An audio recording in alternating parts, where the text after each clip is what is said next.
नमस्कार दोस्तों, स्वागत है आप लोगों का यूपी जीके के एक और मोस्ट इम्पॉर्टेंट क्लास में।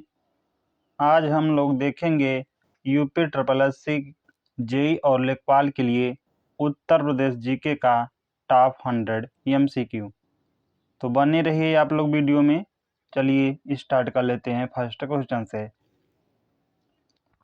इलाहाबाद विश्वविद्यालय को औपचारिक रूप से डिग्री प्रदान करने वाली संस्था के रूप में किस विधायी अधिनियम के तहत स्थापित किया गया था? इलाहाबाद जो विश्वविद्यालय है, इसी को जो है औपचारिक रूप से डिग्री प्रदान करने वाले संस्थान के रूप में किस विधायी अधिनियम के तहत जो है स्थापित किया गया था? तो देखिए, जो इलाहाबाद विश्वविद्यालय है, इसकी स्थापना कब होती है? तो 1887 ईस्वी में होती है। तो देखिए 1887 ए में है और बी में, तो 1890 तो नहीं होगा, 1885 भी नहीं होगा। तो इसका एग्जैक्ट आंसर होगा 23 सितंबर 1887 को जो अधिनियम आता है 18वां, इसी के तहत जो है इलाहाबाद विश्वविद्यालय को जो है डिग्री प्रदान करने की जो है अनुमति दे दी जाती है। तो राइट आंसर ऑप्शन नंबर क्या हो जाएगा? बी हो जाएगा। चलिए नेक्स्ट क्वेश्चन देख लेते हैं। जो इलाहाबाद विश्वविद्यालय है ना, ये आप लोगों के ध्यान रखना है कि जो यूपी का है, यह फर्स्ट जो है विश्वविद्यालय है। आप लोगों को ध्यान रखना है, उत्तर प्रदेश का फर्स्ट जो है विश्वविद्यालय कौन सा, अगर यदि पूछ लेता है तो आप लोगों को बता देना है इलाहाबाद विश्वविद्यालय। उत्तर प्रदेश के प्रसिद्ध जो है चरकुला नृत्य की सबसे प्रमुख विशेषता क्या है? तो देखिए, जो उत्तर प्रदेश में चरकुला नृत्य किया जाता है ना, यह किया जाता है जो ब्रज वाला रीजन है, यानी जो मथुरा का वृंदावन है, यहीं पर जो है ज़्यादातर जो है यह जो है नृत्य किया जाता है। और इसका जो प्रमुख विशेषता यह है कि जो महिलाएं इस नृत्य को करती हैं, वो अपने सर पर जो है एक पिरामिड आकृति में, जिसमें जो है 108 दीपक लगे होते हैं, उस घड़े को जो है बैलेंस किया जाता है। तो सिर पर जो है बहुस्तरीय जलते हुए जो दीपक होते हैं, उन्हीं को जो है बैलेंस करते हुए यहाँ नृत्य किया जाता है, जो चरकुला नृत्य होता है। कहाँ पर? तो ब्रज क्षेत्र में किया जाता है। तो राइट आंसर हो जाएगा इसमें। देखिए यहाँ पे तलवारों के साथ तो तलवारों के साथ नहीं किया जाता है। सिर पर जो है बहुस्तरीय क्या होते हैं, तो जलते हुए दीपकों को जो क्या करना होता है, बैलेंस करना होता है, यानी बैलेंस के साथ जो है चरकुला नृत्य किया जाता है। तो right answer option number B हो जाएगा, न कि जो है मुखौटे लगाकर लोक कथाओं का मंचन। यह जो है केवल पुरुषों, देखिए यह जो है महिलाओं के द्वारा किया जाता है। तो राइट आंसर हो जाएगा ऑप्शन नंबर बी। तो जो है उत्तर प्रदेश का मोस्ट इंपॉर्टेंट है, आप लोगों को ध्यान रखना है, जो चरकुला नृत्य है। राइट आंसर हो जाएगा ऑप्शन नंबर जी, ऑप्शन नंबर बी। चलिए नेक्स्ट देख लेते हैं क्वेश्चन नंबर 3। आखिरी कलाम और पद्मावत जैसी जो है प्रसिद्ध ग्रंथों की रचना करने वाले मध्यकालीन सूफी संत कौन थे? तो आखिरी कलाम और जो पद्मावत है, इसकी जो है रचना आप लोगों को बताना है कि किनके द्वारा की गई थी। जो है एक मध्यकालीन कह सकते हैं कि सूफी संत थे। तो अमीर खुसरो के द्वारा, निजामुद्दीन औलिया के द्वारा, मलिक मोहम्मद जायसी जी के द्वारा, बाबा फरीद, या इनमें से कोई नहीं। तो आखिरी कलाम और पद्मावत जो है, यह जो है ग्रंथ लिखा गया है जो है मलिक मोहम्मद जायसी के द्वारा। तो राइट आंसर हो जाएगा ऑप्शन नंबर सी। इनका जन्म कहाँ पर होता है? तो अमेठी के जो जायस है, यहीं पर मलिक मोहम्मद जायसी का जो है जन्म होता है। चलिए नेक्स्ट देख लेते हैं। देखिए, जो अमीर खुसरो हैं, इनका जन्म कहाँ पर होता है? तो पटियाली में होता है, कासगंज में। चलिए अभी आएगा तो हम लोग और देखेंगे डिटेल में, मतलब कि प्रश्न आई थिंक इनसे लिया गया है। चलिए क्वेश्चन नंबर 4 देख लेते हैं। सारनाथ के धम्मिक स्तूप के बारे में कौन सा कथन जो है गलत है? यह वाराणसी के पास स्थित है, पत्थर पर जो है फूलों की नक्काशी और मौर्य जो है मूल की है, यह विशाल जो है बेलनाकार संरचना है, यह बौद्ध धर्म का एक प्रमुख केंद्र है, या इनमें से कोई नहीं। तो देखिए, जो सारनाथ का जो धम्मिक स्तूप है ना, यह किसके द्वारा बनवाया गया था? तो यह बनवाया गया था मौर्य सम्राट अशोक के द्वारा। यह कहाँ पर है? तो सारनाथ वाराणसी में है। तो क्या हो जाएगा, एक मतलब कि सत्य हो जाएगा कि यह जो है वाराणसी के पास स्थित है। कहाँ पर? सारनाथ में। बी कह रहा है कि जो है पत्थर पर फूलों की नक्काशी और मौर्यकालीन मूल है, तो देखिए यहीं पर जो है राइट नहीं होगा, क्योंकि जो है पत्थर पर जो है फूलों की नक्काशी मौर्य मूल की नहीं है, आप लोगों को ध्यान रखना है, बौद्ध धर्म से रिलेटेड है। यह जो है विशाल बेलनाकार संरचना है, तो बिल्कुल है। यह जो है बौद्ध धर्म का एक प्रमुख केंद्र है, तो बिल्कुल राइट, यह जो है बौद्ध धर्म का क्या है, प्रमुख केंद्र है। तो राइट आंसर हो जाएगा ऑप्शन नंबर बी, क्योंकि यह ऑप्शन क्या है, गलत है। चलिए हम लोग नेक्स्ट क्वेश्चन देख लेते हैं, क्वेश्चन नंबर 5 को। उत्तर प्रदेश के उस वन्यजीव अभ्यारण्य का नाम क्या है जिसका नाम जो है चंद्रमा की चमक यानी ल्यूमिनेसेंस ऑफ मून का अर्थ रखने वाली जो नदी है उसी पर है। कतरनिया घाट अभ्यारण्य है, दुधवा अभ्यारण्य है, चंद्रप्रभा वन्य जीव अभ्यारण्य है, किशनपुर अभ्यारण्य है, या इनमें से कोई नहीं। तो जो चंद्रप्रभा वन्य जीव अभ्यारण्य है ना, इसी का जो है नाम चंद्रमा की चमक का जो अर्थ है उस रखने वाली जो नदी है चंद्रप्रभा, क्योंकि जो चंद्रप्रभा नदी है यह जो है चंदौली में जो चंद्रप्रभा वन्य जीव अभ्यारण्य है इसी से होकर बहती है, तो इसी के नाम पर जो है यहाँ अभ्यारण्य रखा गया है, चंद्रप्रभा वन्य जीव अभ्यारण्य। तो right answer option number C हो जाएगा। यहीं पर जो है राजदरी और देवदरी जलप्रपात भी है इसी चंद्रप्रभा वन्य जीव अभ्यारण्य में, और इसकी स्थापना 1957 में की जाती है। और यह जो है उत्तर प्रदेश का सबसे कह सकते हैं पुराना, बोल दें या कह दें फर्स्ट, क्योंकि जो फर्स्ट होगा वही तो पुराना होगा। तो यह ध्यान रखना है आप लोगों को, जो चंद्रप्रभा वन्य जीव अभ्यारण्य है यह उत्तर प्रदेश का सबसे पुराना बोले या फर्स्ट बोले तो दोनों के दोनों मतलब सही है। चंदौली के जो है उत्तर प्रदेश का जो है धान का कटोरा भी कहा जाता है, और चंदौली जो है आप लोगों को ध्यान रखना है कि वाराणसी से अलग हुआ था 1997 में आई थिंक, और जो चंदौली है इसे जो है धान का कटोरा कहा जाता है, हम लोग देख ही चुके हैं। चलिए अब हम लोग क्वेश्चन नंबर 6 का देख लेते हैं। मुख्यमंत्री उद्यमी मित्र योजना जो आई थी 2023 में, इसका जो मुख्य उद्देश्य है यह क्या है। तो मुख्यमंत्री जो उद्यमी मित्र योजना है, ध्यान रखना है कि सर्वप्रथम जो है 2023 में आई थी, इसका जो है मुख्य उद्देश्य क्या है बताना है। तो ये कह रहे हैं कि छात्रों को मुफ्त लैपटॉप देना था, निवेशकों यानी इन्वेस्टर जो होते हैं और साथ ही साथ जो राज्य सरकार हैं इन्हीं के बीच क्या करना है, एक कड़ी के रूप में कार्य करना है, या किसानों को जो है ऋण उपलब्ध कराना है, या बुजुर्गों को जो है पेंशन देना है, या इनमें से कोई नहीं। तो राइट आंसर इसका हो जाएगा ऑप्शन नंबर जो बी, यानी जो निवेशक और जो राज्य सरकार हैं इन्हीं के बीच कह सकते हैं समन्वय स्थापित करने के लिए जो है मुख्यमंत्री उद्यमी मित्र योजना जो है आई थी, जिसका मुख्य उद्देश्य निवेशकों और राज्य सरकार के बीच एक कड़ी के रूप में कार्य करना था। तो राइट आंसर हो जाएगा option number B. Uttar Pradesh के दोआब क्षेत्र का संबंध किन दो नदियों के बीच की उपजाऊ भूमि से है। तो उत्तर प्रदेश का जो है मोस्ट इम्पॉर्टेंट जो है दोआब क्षेत्र, आप लोगों को बताना है कि जो किन दो नदियों के बीच की उपजाऊ भूमि से है। तो गंगा और सरयू की, यमुना और चंबल की, गंगा और यमुना की, घाघरा और गंडक की, या इनमें से कोई नहीं। तो यह है गंगा और यमुना की।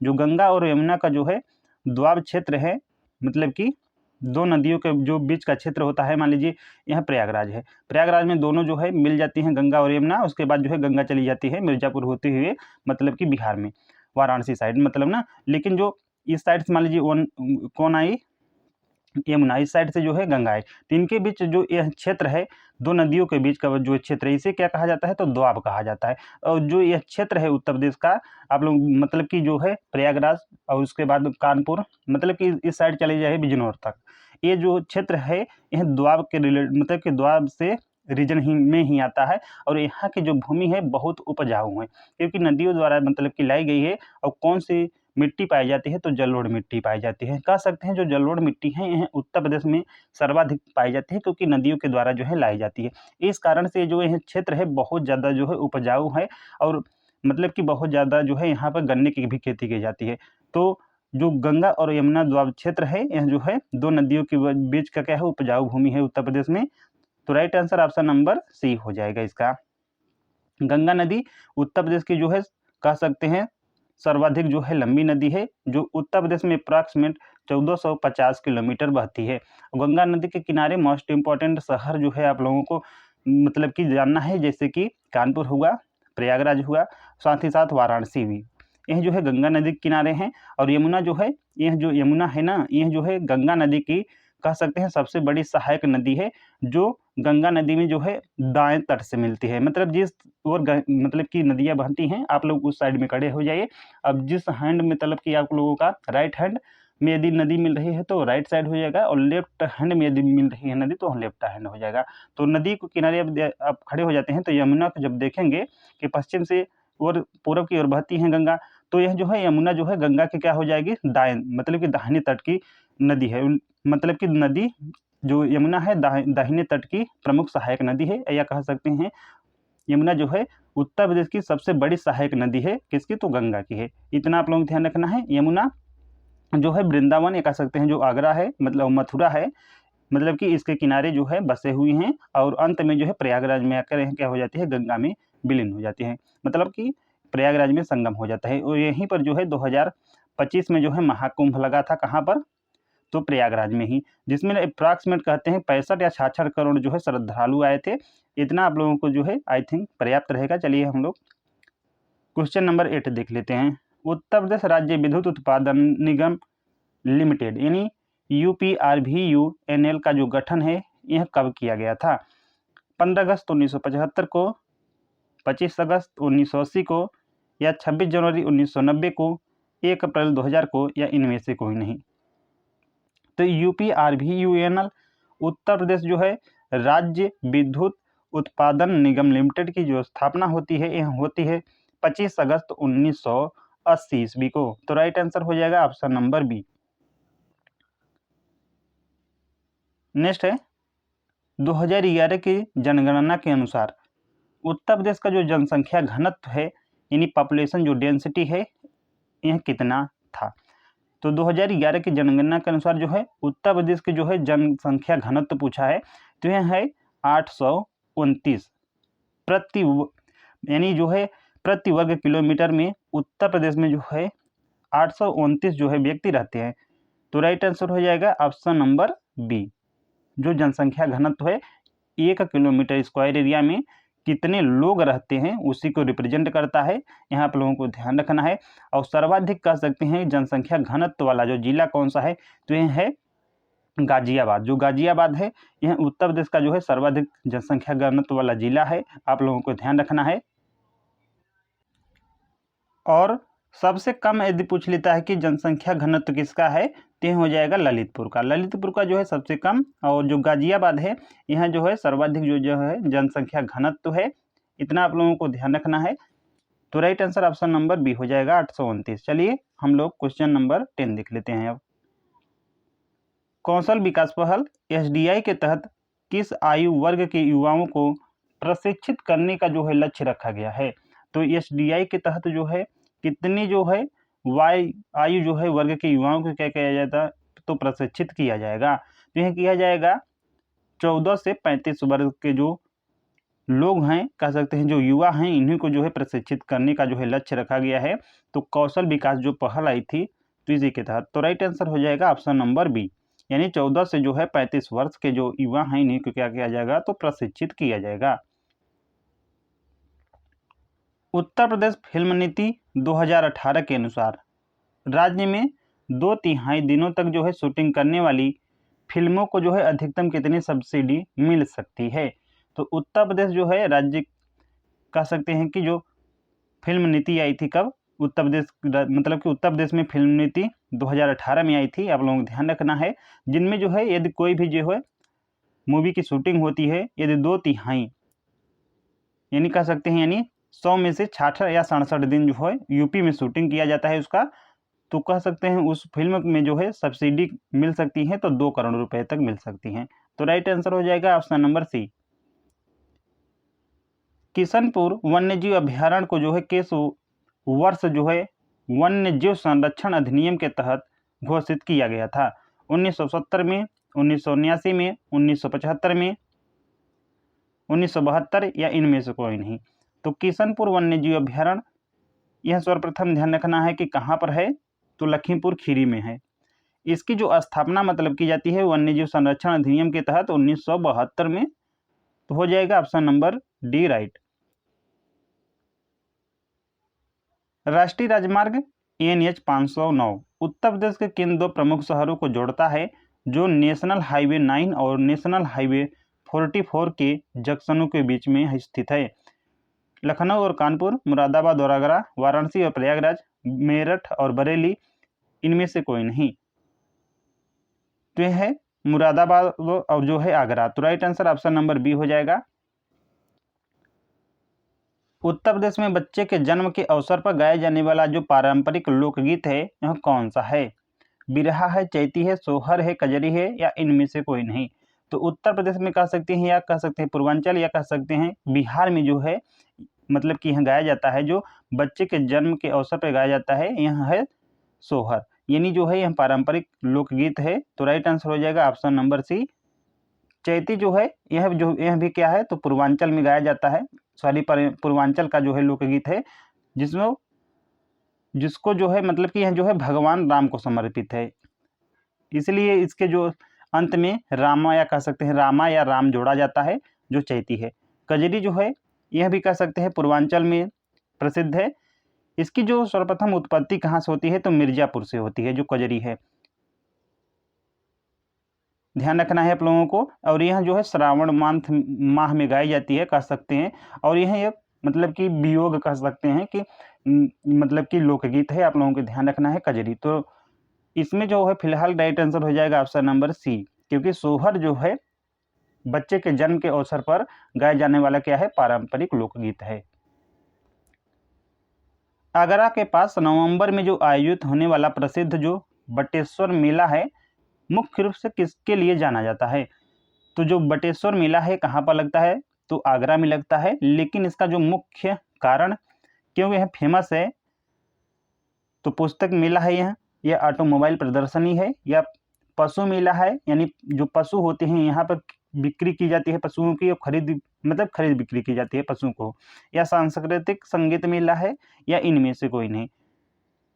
तो देखिए यह जो बटेश्वर मेला है ना, यह जो है पशु मेला है एक प्रकार का। तो राइट आंसर हो जाएगा ऑप्शन नंबर सी, यानी पशुधन की क्या होती है, बिक्री और खरीद होती है। तो right answer option number C हो जाएगा। पौराणिक कथाओं के अनुसार रावण की पत्नी जो थी मंदोदरी के पिता माया, यहाँ पे मय लिखा है, मय असुरों के क्या थे, वास्तुकार थे। इनका संबंध किस शहर से था? तो पौराणिक जो कथा थे उन्हीं के अनुसार जो है पूछा गया है। रावण की कौन पत्नी थी? तो मंदोदरी थी, और मंदोदरी के पिता जो है मय, जो असुरों के क्या थे, वास्तुकार थे। इनका जो है संबंधित शहर पूछा है कौन सा था? तो अलीगढ़ था, मेरठ था, मथुरा, अयोध्या, या इनमें से कोई नहीं। तो यह था मेरठ, यानी इसे जो है माया राष्ट्र भी कहा जाएगा। तो right answer option number B हो जाएगा। मेरठ किसके लिए फेमस है? तो जो है खिलौनों के कह सकते हैं सामान के लिए। नेक्स्ट है, उत्तर प्रदेश के जो है ललितपुर जिले में स्थित माता टीला बांध किस नदी पर बनाया गया है? केन नदी पर, सोना नदी पर, बेतवा नदी पर, रिहंद नदी पर, या इनमें से कोई नहीं। तो उत्तर प्रदेश में जो है स्थित है कौन सा बांध? तो माता टीला बांध मोस्ट इंपॉर्टेंट डैम है, बहुत बार जो है इससे प्रश्न बने हुए हैं यूपीएससी में। जो यह नदी है ना, यह है बेतवा नदी के मतलब कि बनाया गया है यह जो है माता टीला बांध ललितपुर में। तो राइट आंसर हो जाएगा ऑप्शन नंबर सी।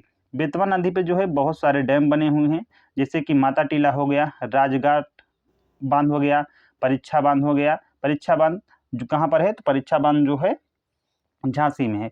केन नदी जो है कह सकते हैं इसकी उत्पत्ति कहाँ से होती है? तो मतलब कि मध्य प्रदेश से होती है। ये कह सकते हैं कि सारी की सारी जो नदियाँ दी हुई है ना, यह जो है माफ कीजिएगा, मध्य प्रदेश से ही इसकी मतलब की उत्पत्ति होती है। और जो केन नदी है ना, आप लोग ध्यान रखना है, बांदा जो शहर है कह सकते हैं बांदा होगा, माफ कीजिएगा, बांदा जो है केन नदी के तट पर ही स्थित है। और अंत में जो है केन नदी जो है बांदा के समीप चिल्ला नामक स्थान पर जो है अप्रॉक्सीमेट, मैं आई थिंक सही हूँ, वहीं पर जो है मतलब कि यमुना नदी में यह जो है विलीन हो जाती है। मतलब कि यहीं पर मतलब कि यमुना नदी और केन नदी का संगम होता है बांदा में ही।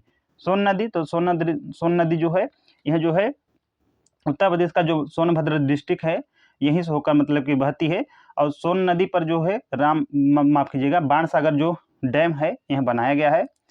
नेक्स्ट है बेतवा नदी को तो हम लोग देख ही चुके हैं कि जो माता टीला बांध है यह भी कहाँ से उत्पत्ति होती है? तो मध्य प्रदेश से होती है। रिहंद नदी मोस्ट इम्पॉर्टेंट है, क्योंकि इसी नदी पर जो है उत्तर प्रदेश का कह सकते हैं जो रिहंद डैम है यह बनाया गया है, जिसमें कह सकते हैं पानी बहुत ज़्यादा है, वॉल्यूम मतलब कि पानी का बहुत ज़्यादा है। और रिहंद जो डैम बनाया हुआ है ना, जैसे कि डैम बन जाता है तो उसके पीछे जो है प्राकृतिक मतलब कि जो है आर्टिफिशियल लेक बन जाती है, क्योंकि आप लोग डैम तो आर्टिफिशियल बनाए हैं, तो उसके जो पीछे पानी एकत्रित हुई है ना, वह जो है बहुत सारा पानी है, इसलिए उसे जो है कि भारत का जो है सबसे बड़ा कृत्रिम झील भी माना जाता है। यहीं पर जो है सोलर मतलब कि इसके जो पानी थे इसी के ऊपर जो है सोलर पैनल भी लगाया गया था रिहंद डैम पर भी, जो आप लोगों को ध्यान रखना है। उत्तर प्रदेश का मतलब कि फर्स्ट है जो सोलर मतलब कि पैनल लगाया था, फ्लोटिंग सोलर पैनल लगाया गया था, तो रिहंद डैम पर ही लगाया गया था। चलिए हम लोग क्वेश्चन नंबर 18 देख लेते हैं। पूर्व प्रधानमंत्री श्री चंद्रशेखर ने जो है 1955-56 में उत्तर प्रदेश के किस पार्टी के प्रथम महासचिव के रूप में कार्य किया था? कांग्रेस पार्टी के, प्रजा सोशलिस्ट पार्टी के, कम्युनिस्ट पार्टी के, जनसंघ या इनमें से कोई नहीं? तो पूर्व प्रधानमंत्री श्री चंद्रशेखर ने जो है 1955-56 में जो है उत्तर प्रदेश के जो पार्टी हुआ करती थी प्रजा सोशलिस्ट पार्टी, इसी के प्रदेश महासचिव के रूप में भी कार्य किया था। तो राइट आंसर हो जाएगा ऑप्शन नंबर बी। यूपीआरआरडीए का पूर्ण रूप यानी फुल फॉर्म क्या है? तो जो यूपीआरआरडीए है इसका जो पूर्ण रूप होता है Uttar Pradesh rural road development agency. तो राइट आंसर हो जाएगा option number B. Uttar Pradesh rural road development जो एजेंसी है यूपीआरआरडीए का पूर्ण रूप होता है। सुगंध एवं सरस जो विज्ञान माफ कीजिएगा सुगंध एवं सरस विकास है, सुगंध एवं सरस विकास केंद्र यानी एफएफडीसी का जो है उत्तर प्रदेश के किस शहर में स्थित है? तो सुगंध एवं सरस विकास केंद्र उत्तर प्रदेश के किस शहर में स्थित है? तो आई थिंक आप लोगों को पता हो गया होगा, क्योंकि सुगंध से रिलेटेड या परफ्यूम से रिलेटेड, इत्र से रिलेटेड उत्तर प्रदेश का जो है कौन सा जनपद जो है फेमस है? तो कन्नौज है। तो कन्नौज जो है राइट आंसर हो जाएगा। तो कन्नौज किस में है? तो ऑप्शन नंबर डी में है। कन्नौज में कह सकते हैं कि जो हर्षवर्धन था इसकी राजधानी हुआ करती थी कन्नौज, और यही कन्नौज को लेकर जो है आगे चलकर मतलब कि 3 राजाओं में त्रिपक्षीय संघर्ष देखा जा सकता था, क्योंकि जो कन्नौज है हर्षवर्धन के बाद जो है मतलब कि अपने जो है चरमोत्कर्ष पे था। तो आप लोगों को ध्यान रखना है, इसका right answer option number D हो जाएगा। कन्नौज को जो है इत्र नगरी के नाम से भी जाना जाता है। 1856 ईस्वी में लॉर्ड डलहौजी के द्वारा अवध के विलय का जो तत्कालीन परिणाम था यह क्या था? तो देखिए 1856 ईस्वी में जो है अवध को जो है कह सकते हैं कुशासन के आरोप में जो है लॉर्ड डलहौजी के द्वारा ब्रिटिश साम्राज्य में मिला लिया जाता है। इसके परिणाम स्वरूप ही जो है 1857 की क्रांति होती है। आप लोगों को ध्यान रखना है कि ब्रिटिश के खिलाफ, और यहाँ से कौन लीड की थी?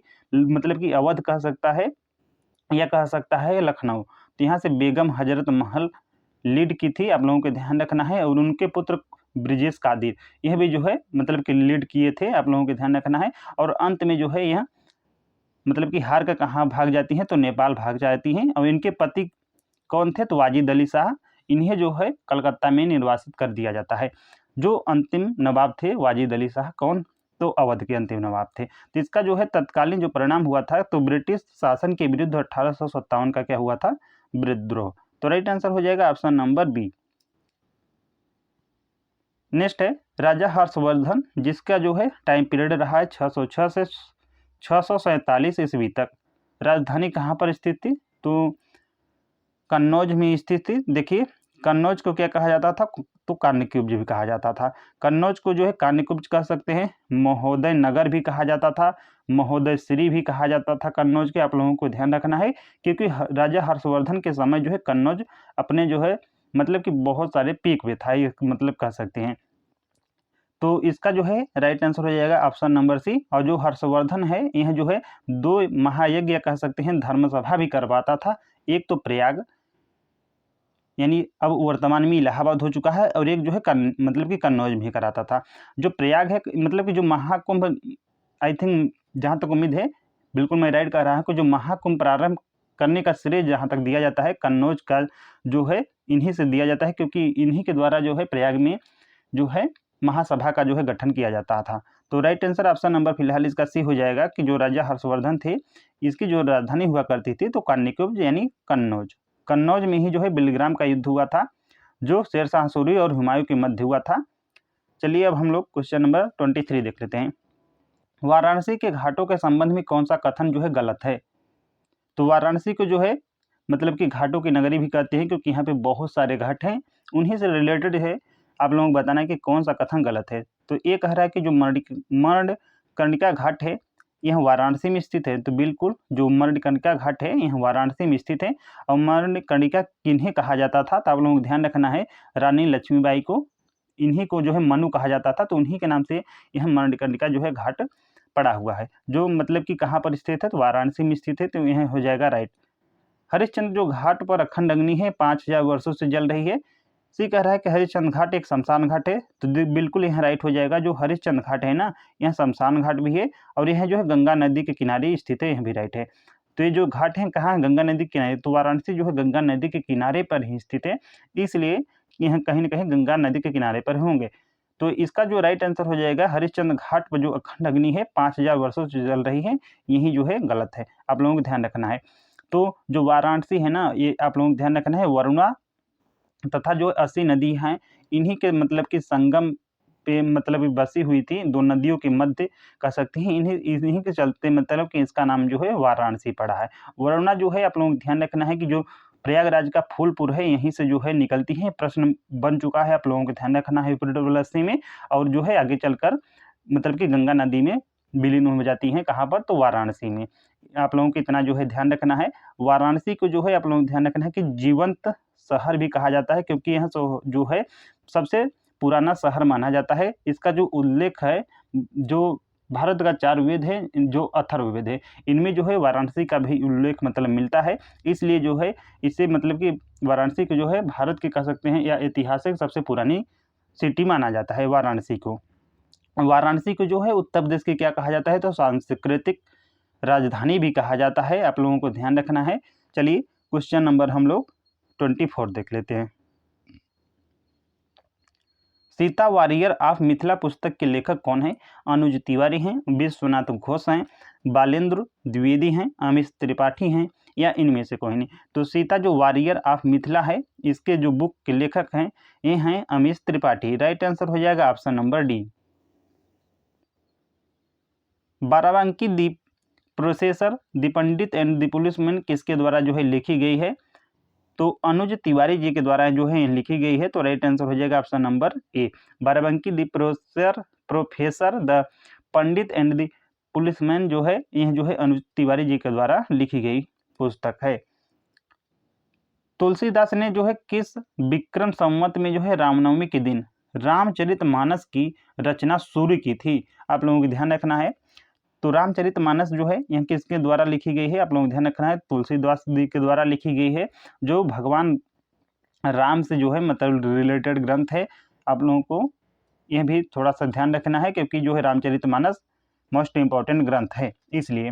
तो इसकी जो है रचना शुरू की थी तुलसीदास जी ने 1631 ईस्वी में। Right answer option number B हो जाएगा। तुलसीदास मोस्ट इम्पॉर्टेंट है, भक्ति काल के जो है प्रसिद्ध कवि रहे हैं।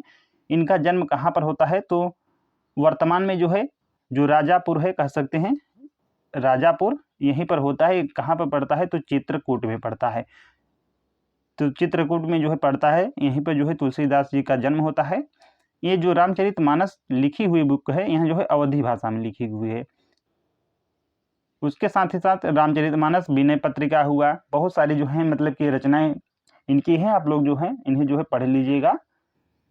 भारत कला भवन संग्रहालय उत्तर प्रदेश के किस विश्वविद्यालय के परिसर में स्थित है?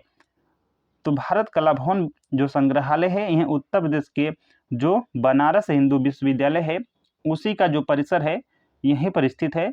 तो राइट आंसर हो जाएगा ऑप्शन नंबर सी, क्योंकि भारत माता जो मंदिर है यहीं पर है, इसलिए आप लोग इसे थोड़ा सा रिलेट कर लीजिएगा कि जो भारत कला भवन है, भारत कला जो भवन संग्रहालय है यह BHU जो बनारस हिंदू विश्वविद्यालय है यहीं पर स्थित है।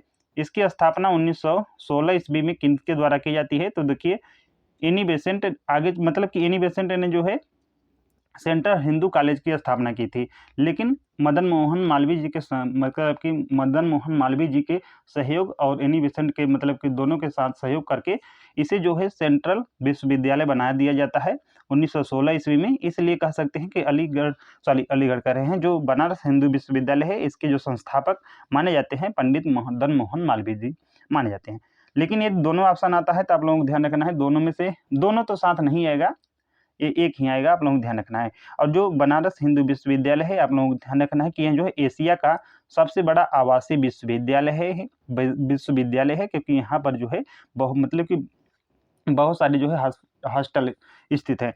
यानी कह सकते हैं कि बनारस हिंदू विश्वविद्यालय जो है एशिया का सबसे बड़ा रेजिडेंशियल मतलब कि विश्वविद्यालय है।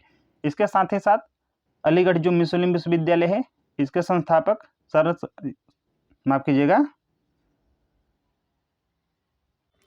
सर सैयद अहमद खान जी के द्वारा जो है की जाती थी। जो इसे मतलब कि जो सर सैयद अहमद खान है मोहम्मद एंग्लो ओरिएंटल कॉलेज के रूप में जो है 1875 ईस्वी में किया था, लेकिन अलीगढ़ मुस्लिम विश्वविद्यालय जो है बाद में बनते हैं इसे जो है। उसके साथ ही साथ इलाहाबाद विश्वविद्यालय जो है यह 1827 ईस्वी में स्थापना की जाती है। यह जो है उत्तर प्रदेश का जो है फर्स्ट विश्वविद्यालय है। लेकिन जो बनारस हिंदू विश्वविद्यालय है यह उत्तर प्रदेश का सेंट्रल पूछ लेता है, तब सेंट्रल विश्वविद्यालय कौन सा है तो यह है बनारस हिंदू विश्वविद्यालय। नेक्स्ट है जनजातीय क्षेत्रों में ग्राम सभाओं को सशक्त बनाने के लिए जो पेशा अधिनियम आया था यह किस वर्ष लागू किया गया था? 1952 में, 1994 में, 1996 में, 1998 में या इनमें से कोई नहीं। तो जनजातीय क्षेत्रों में जो है ग्राम सभाओं को सशक्त बनाने हेतु जो है पेशा अधिनियम आया था 1996 ईस्वी में। तो right answer option number C हो जाएगा। अयोध्या शहर निम्नलिखित में से किस नदी के तट पर स्थित है? तो मोस्ट इंपॉर्टेंट कह सकते हैं, बहुत बार रिपीटेड क्वेश्चन है, गंगा यमुना सरयू गोमती या इनमें से कोई नहीं। तो अयोध्या शहर जो है यह जो है सरयू नदी के किनारे स्थित है। तो right answer option number C हो जाएगा। अयोध्या में ही जो है भगवान राम जी का जन्म हुआ था, इसलिए जो है यहाँ पर राम मतलब कि राम मंदिर है, आप लोगों को ध्यान रखना है। और साथ ही साथ जो है अयोध्या जो है उत्तर प्रदेश की कह सकते हैं फर्स्ट सोलर सिटी भी है अयोध्या में ही। अयोध्या में जो है महर्षि वाल्मीकि इंटरनेशनल एयरपोर्ट भी है। चलिए नेक्स्ट क्वेश्चन देख लेते हैं। क्वेश्चन नंबर 13, 2017 से 2018 के सैटेलाइट डेटा के अनुसार उत्तर प्रदेश में दर्ज वन क्षेत्र रिकॉर्डेड फॉरेस्ट कवर कितना था? तो यह था 14,805.65 वर्ग kilometre. Right answer option number B हो जाएगा। 14,805.65 वर्ग किलोमीटर 2017-18 के सैटेलाइट डेटा के अनुसार उत्तर प्रदेश में दर्ज वन क्षेत्र। नेक्स्ट है उत्तर प्रदेश की वित्तीय स्थिति की देखभाल और पारदर्शिता जो है लाने के लिए कौन सी वेबसाइट जो है विकसित की गई है? सेवा योजन, कोषवाणी, ई डिस्ट्रिक्ट, भूलेख, इनमें से कोई नहीं। तो उत्तर प्रदेश की जो है वित्तीय स्थिति है उसी की जो है क्या है देखभाल और साथ ही जो है पारदर्शिता जो है लाने के लिए जो वेबसाइट जो है विकसित की गई है वह है कोषवाणी। तो राइट आंसर हो जाएगा ऑप्शन नंबर बी। लखनऊ चित्रकला शैली का जो है विकास अवध के किस नवाब के शासनकाल में हुआ था? तो लखनऊ जो चित्रकला है आप लोगों को ध्यान रखना है कि इसका जो विकास हुआ है यह अवध का उस समय कह सकते हैं कि नवाब था आसफुद्दौला। तो right answer option number C हो जाएगा। वाजिद अली शाह अवध नवाब मतलब कि अंतिम नवाब थे, आप लोगों को ध्यान रखना है। और जो सआदत खान है इसे बुरहान मुल्क भी कहा जाता था, यह जो है अवध के संस्थापक माना जाता है। उत्तर प्रदेश जनसंख्या विधेयक 2021 का जो लक्ष्य है प्रजनन दर 2030 तक पूछा है कितना करना है? तो उत्तर प्रदेश जनसंख्या विधेयक 2021 का लक्ष्य प्रजनन दर 2030 तक जो है 1.9% करना है और 2.7% करना है, आप लोगों को ध्यान रखना है 2026 तक। तो इसमें जो है राइट हो जाएगा ऑप्शन नंबर सी। 1987 में पश्चिमी उत्तर प्रदेश में बिजली दरों में वृद्धि के खिलाफ किसान आंदोलन का जो है नेतृत्व किसने किया था? चौधरी चरण सिंह ने, महेंद्र सिंह टिकैत, राकेश टिकैत, बाबा रामचंद्र, इनमें से कोई नहीं। तो 1987 ईस्वी में जो है कहाँ पर किया गया था, तो बिजली की जो दरें हैं इन्हीं में क्या किया गया था, वृद्धि कर दिया गया था पश्चिमी उत्तर प्रदेश में।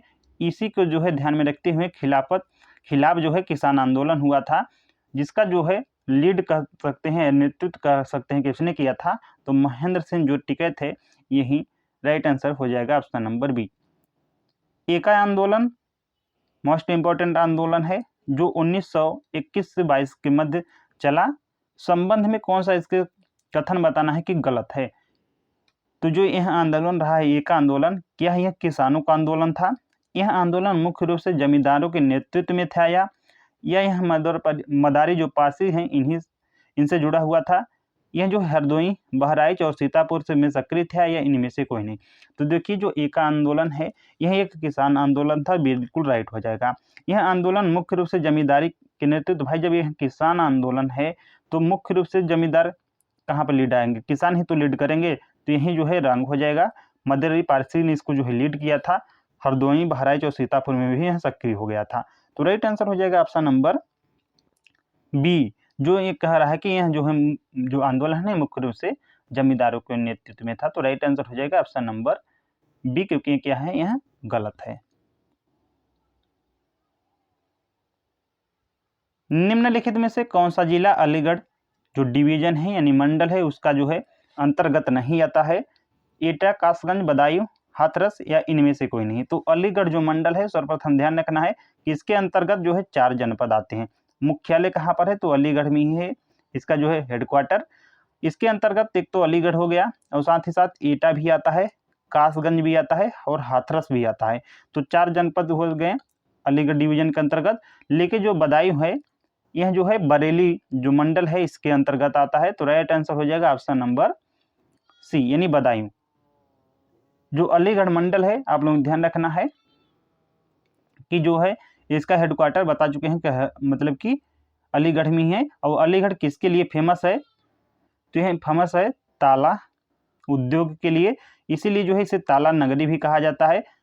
वर्तमान में इसका जो है मतलब कि नाम चेंज करने की बात उठी थी कि अलीगढ़ को हरिगढ़ किया जाएगा, क्योंकि यहीं पर जो है 2 तानसेन जी थे, आई थिंक इन्हीं का जन्म हुआ था, इस कारण जो है। और मतलब कि उत्तर प्रदेश का जो 76 नंबर का जो जनपद बनने वाला है, देखिए यह प्रस्तावित है, हो सकता है कि बने या ना बने। यह अलीगढ़ जो अलीगढ़ जो जिला है इसके 2 तहसील और बुलंदशहर के आई थिंक 1 या 2 तहसीलों को जो है काटकर बनाया जाएगा। कौन सा? तो कल्याण सिंह नगर। जो कल्याण सिंह उत्तर प्रदेश के सीएम थे उन्हीं के नाम पर ही दिया जाएगा, क्योंकि उनका जन्म अलीगढ़ में ही हुआ था।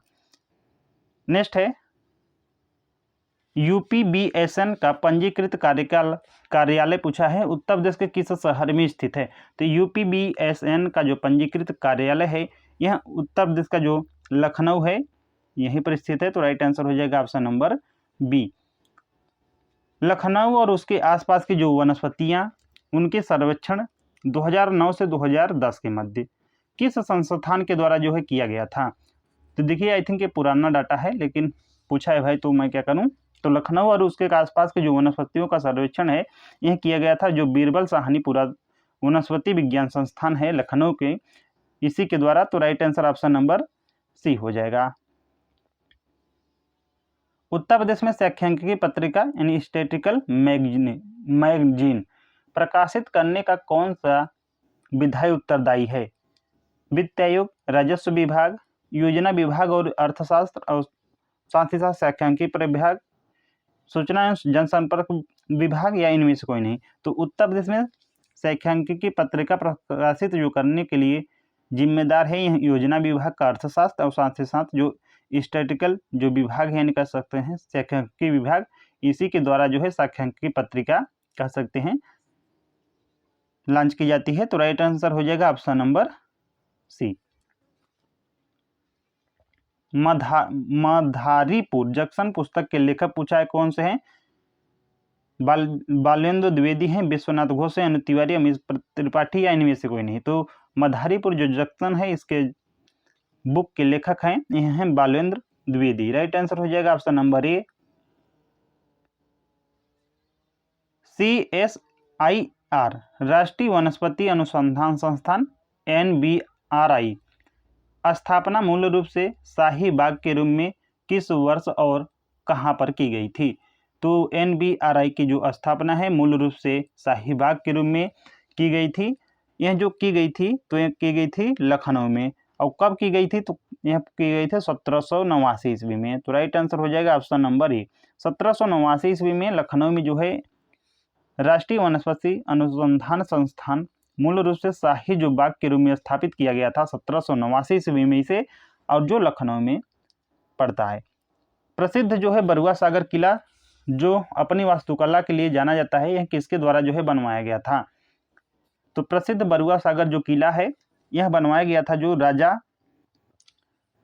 उदित सिंह है। तो उदित सिंह किसमें है? तो ऑप्शन नंबर सी में है। उदित सिंह जी के द्वारा जो है बरुआ सागर जो किला है आप लोगों को ध्यान रखना है बनवाया गया था। तो right answer option number C हो जाएगा। उत्तर प्रदेश का प्रसिद्ध नौचंदी मेला प्रतिवर्ष किस शहर में आयोजित किया जाता है? तो मोस्ट इंपॉर्टेंट है क्योंकि इसे जो है कह सकते हैं कि हिंदू और मुस्लिम एकता प्रतीक माना जाता है, जो आयोजित किया जाता है मेरठ में। इसके साथ ही साथ जो 16 कुल उत्सव भी होता है आई थिंक आगरा में, उसे भी जो है हिंदू मुस्लिम एकता का प्रतीक भी माना जाता है। तो इसका जो है राइट आंसर हो जाएगा ऑप्शन नंबर बी, मेरठ में। बांदा में एक मोस्ट इंपॉर्टेंट मेला लगता है कालिंजर। आप लोगों को ध्यान रखना है क्योंकि आई थिंक आप लोगों को पता हो क्या जो कालिंजर दुर्ग है यह बांदा में ही है। यहीं पर जो है शहंशाह जो सूरी था उसकी मृत्यु हो जाती है, तो उसका जो मतलब कि बम था जो गोला था उसे दीवार से टकराकर उसके पास आता है, फट जाता है, इसी से उसकी जो मृत्यु हो जाती है कालिंजर दुर्ग में ही होती है। तो राइट आंसर ऑप्शन नंबर हो जाएगा इसमें बी, क्योंकि नौचंदी मेला पूछा है तो नौचंदी जो मेला है यह लगता है मेरठ में। Right answer option number B हो जाएगा। मेरठ किसके लिए प्रसिद्ध है? तो वन कह सकते हैं, वन डिस्ट्रिक्ट वन प्रोडक्ट। तो मेरठ में खेल सामान बनाया जाता है। मिर्जापुर और सोनभद्र जिलों में पाया जाने वाला वह मुख्य खनिज कौन सा है जो सीमेंट उद्योग के लिए जो है कच्चा माल है? तो देखिए जो सीमेंट के लिए क्या यूज किया जाता है, क्या गेरुआ, रॉक फास्फेट, चूना पत्थर, सिल्मे नाइट या इनमें से कोई नहीं? तो यह किया जाता है लाइमस्टोन। लाइमस्टोन के क्या कहते हैं? चूना पत्थर। तो right answer option number C हो जाएगा।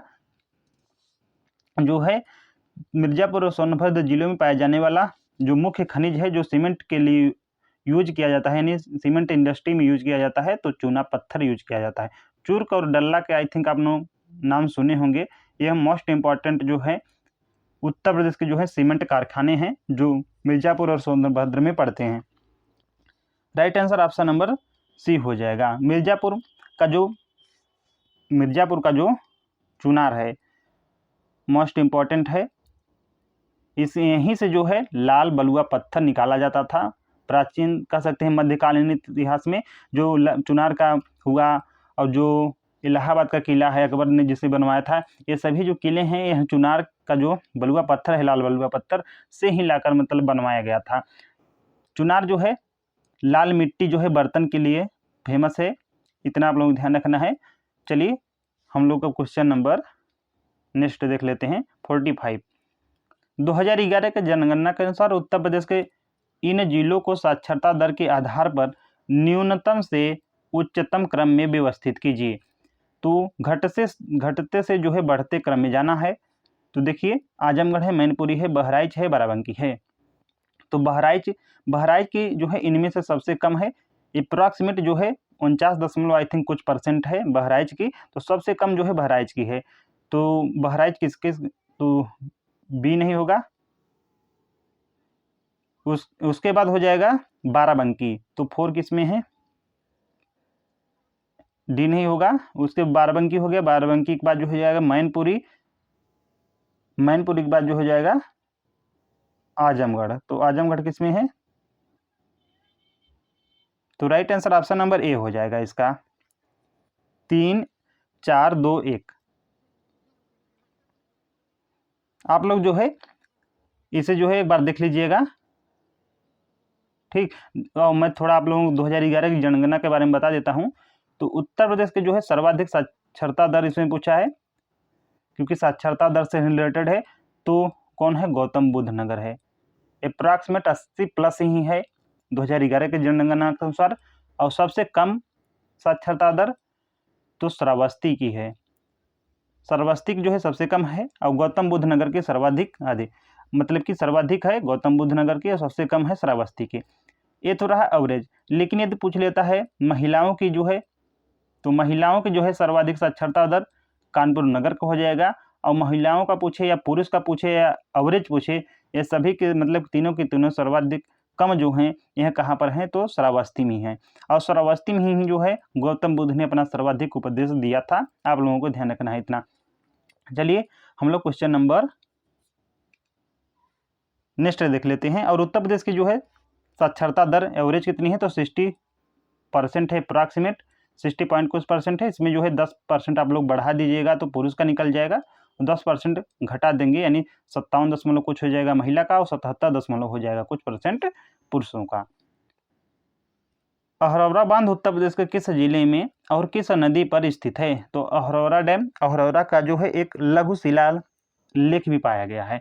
किसका है? तो अशोक का, अशोक का जो है बनवाया गया है। तो अहरौरा बांध कहाँ पर हो जाएगा? तो मिर्जापुर में हो जाएगा, क्योंकि जो अहरौरा शिलालेख है, कह सकते हैं जो लघु शिलालेख है, यह मिर्जापुर में ही है। तो राइट आंसर हो जाएगा, देखिए यहाँ पे झांसी है, तो राइट आंसर ऑप्शन नंबर हो जाएगा बी। लेकिन नदी नहीं मालूम था तो कोई बात नहीं, कौन सी नदी है? तो गरई नदी। जो अहरौरा बांध है यह जो है गरई नदी पर बनाया गया है। कहाँ पर है? तो मिर्जापुर में है। Right answer option number C हो जाएगा।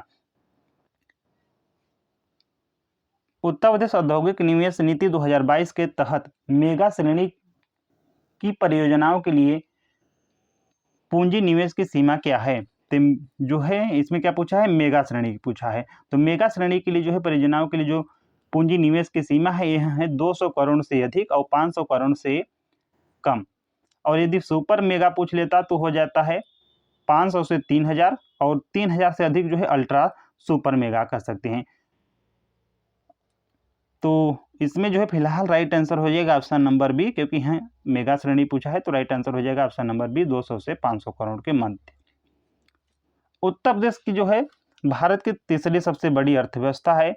जो राष्ट्रीय सकल घरेलू उत्पाद है यानी जीडीपी कह सकते हैं, यस जीडीपी, इसमें जो है कितना योगदान देता है इसका उत्तर प्रदेश? तो देखिए उत्तर प्रदेश जो है राष्ट्रीय पूछा है, राष्ट्रीय सकल जो घरेलू उत्पाद है यानी जीडीपी में लगभग आप लोगों को ध्यान रखना है 9.2% से अधिक देता है, क्योंकि इसमें तो राइट आंसर ऑप्शन नंबर क्या हो जाएगा?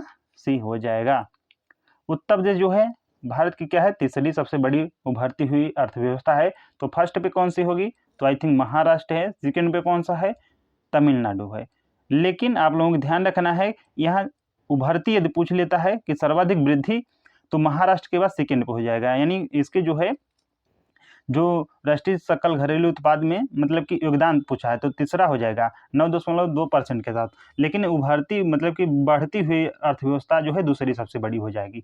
अभी मतलब वृद्धि काफ़ी तेज से हो रहा है, तमिलनाडु में थोड़ा मतलब कि धीमा हो रहा है, ये आप लोगों को ध्यान रखना है। चलिए क्वेश्चन नंबर नेक्स्ट देख लेते हैं। निम्नलिखित में से कौन सा युग्म पूछा है लेखक और उनकी रचना से सही सुमेलित है? तो महादेवी वर्मा जी के द्वारा दीपशिखा लिखा गया है, तो बिल्कुल यही राइट हो जाएगा क्योंकि सही सुमेलित पूछा है। तो राइट आंसर हो जाएगा ऑप्शन नंबर ए। जो दीपशिखा है यह महादेवी वर्मा जी जो हैं इन्हीं के द्वारा जो है लिखा गया है। इनका जन्म 1907 ईस्वी में होता है। कहाँ पर? तो फर्रुखाबाद में। फर्रुखाबाद मोस्ट इंपॉर्टेंट है। फर्रुखाबाद का हेडक्वार्टर कहाँ पर है? तो हेडक्वार्टर इसका है फतेहगढ़ में। फतेहगढ़ में जो है इसके जो है हेडक्वार्टर है फर्रुखाबाद का। और जो फर्रुखाबाद है यह जो है प्रिंटिंग प्रेस मतलब कि छपाई जो होती है इसके लिए जो है जाना जाता है। गंगा नदी के किनारे पर स्थित है, इतना आप लोगों को पता होगा। यामा हुआ, दीपशिखा हुआ, रश्मि हुआ, निहारिका हुआ, ये सभी के सभी जो है महादेवी वर्मा जी की मोस्ट इंपॉर्टेंट रचनाएं हैं। इसके साथ साथ आप लोग महादेवी वर्मा जी को पढ़ लीजिएगा, मोस्ट इंपॉर्टेंट हैं यह जो है महादेवी वर्मा। इन्हें जो है आधुनिक मीरा की संज्ञा भी दी जाती है। चलिए क्वेश्चन नंबर 15 देख लेते हैं। उत्तर प्रदेश में जो गोमती नदी बेसिन है उसी के अंतर्गत मुख्य रूप से कौन से जिले शामिल हैं? तो गोमती नदी आप लोगों को थोड़ा सा आइडिया होगा कि जो है यह किस मतलब कि किस ओर बहती है, क्योंकि यह मैदानी नदी है। कहाँ से निकलती है? तो फुल्हर जो झील है आई थिंक बनवासा जो डैम है इसी के पास से निकलती है पीलीभीत से, जो मतलब कि गंगा नदी में आके विलीन हो जाती है गाजीपुर में आई थिंक। और जो लखनऊ है मोस्ट इम्पॉर्टेंट शहर, उसके साथ ही साथ जौनपुर है और सुल्तानपुर, ये सभी के सभी जो मोस्ट इम्पॉर्टेंट शहर है इसी नदी के किनारे बसे हुए हैं। तो राइट आंसर हो जाएगा लखनऊ, शाहजहांपुर और हरदोई, जो गोमती नदी बेसिन के अंतर्गत आते हैं। तो राइट आंसर हो जाएगा ऑप्शन नंबर बी। चलिए नेक्स्ट देख लेते हैं। इलाहाबाद उच्च न्यायालय के मुख्य न्यायाधीश बनने वाले अंतिम ब्रिटिश व्यक्ति कौन थे? तो देखिए इलाहाबाद उच्च न्यायालय के जो है मुख्य न्यायाधीश बनने वाले अंतिम जो ब्रिटिश व्यक्ति थे यह थे सर जे.डब्ल्यू. कघलिन। सर जे.डब्ल्यू. कघलिन थे। राइट आंसर ऑप्शन नंबर ई हो जाएगा। इलाहाबाद जो उच्च न्यायालय है इसकी स्थापना सर्वप्रथम होती है आगरा में, लेकिन बाद में कहाँ पर स्थानांतरित कर दिया जाता है?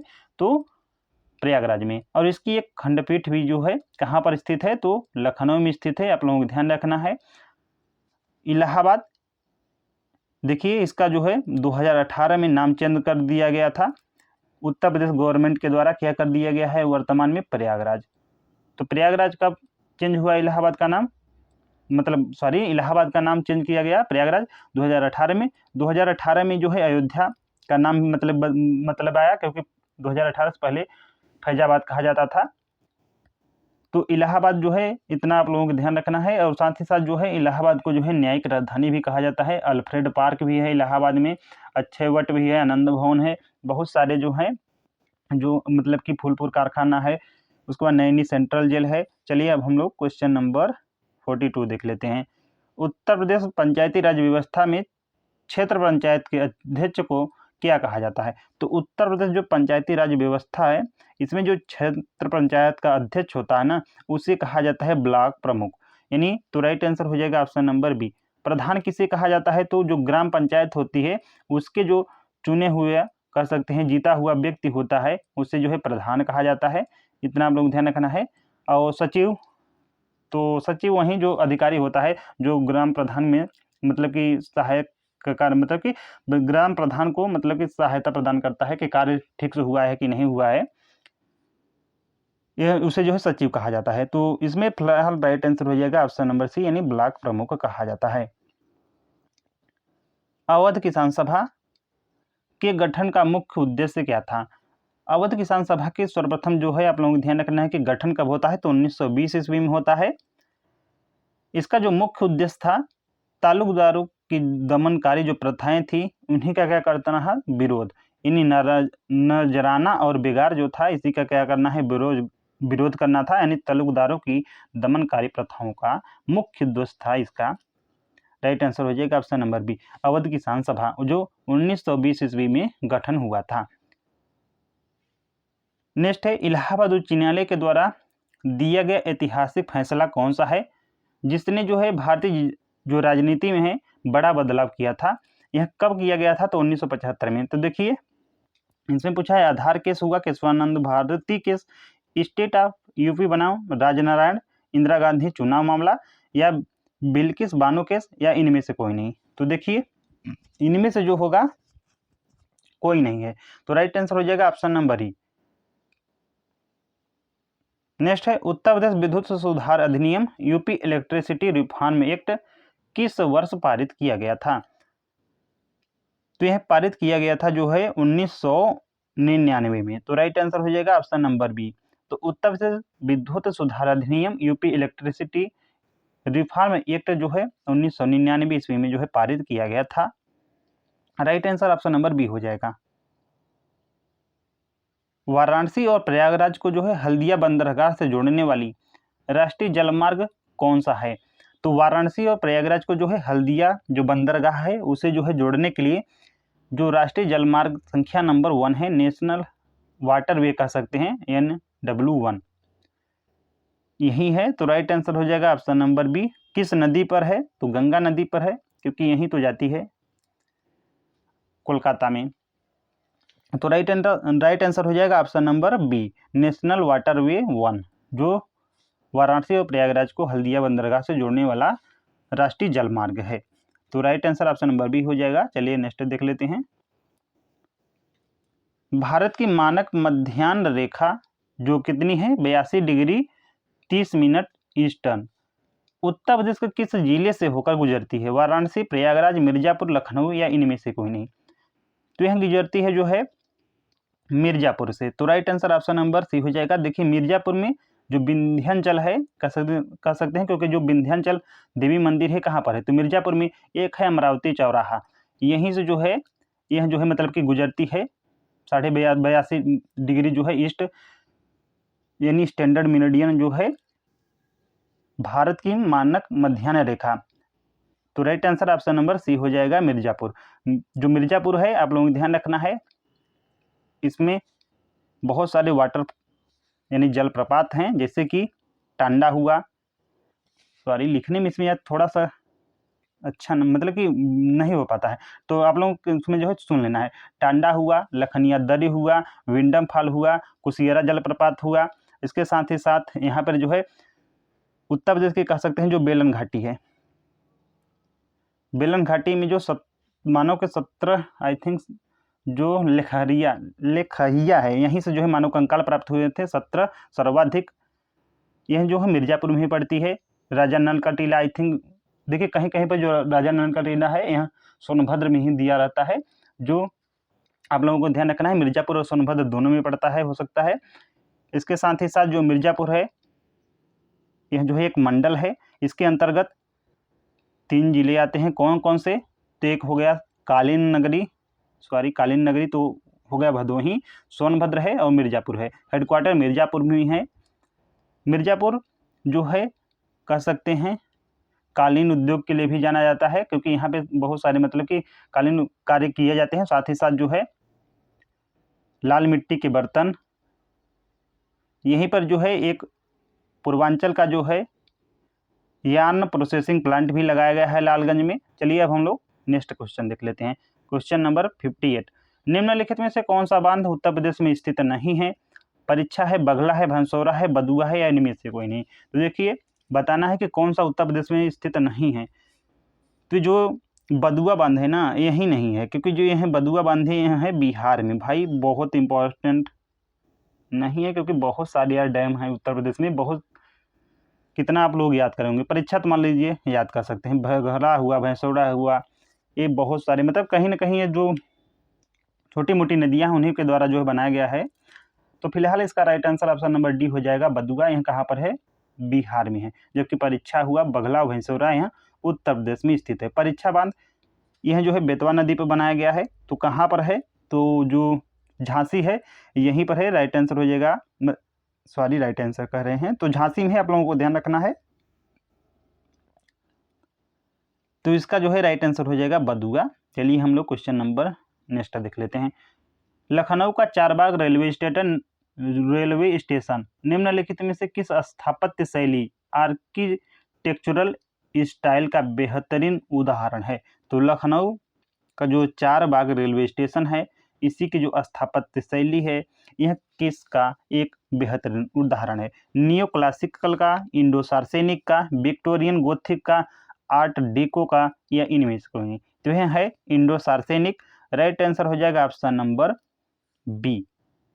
तो चारबाग रेलवे स्टेशन जो है इंडो आर्सेनिक शैली में जो है बना हुआ है।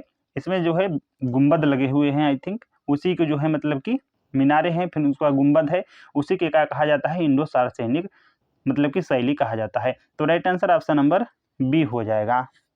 लखनऊ में जो है अवध ने मतलब कि अवध, लखनऊ को अवध भी कहा जाता है, और यहाँ पे जो शासन किए रहे थे मतलब कि जो उसे जो है नवाब कहा जाता था, इसलिए जो है इसे नवाबों की राजधानी कह सकते हैं, नवाबों का शहर भी कहा जाता है, साथ ही साथ लक्ष्मणपुरी भी कहा जाता है।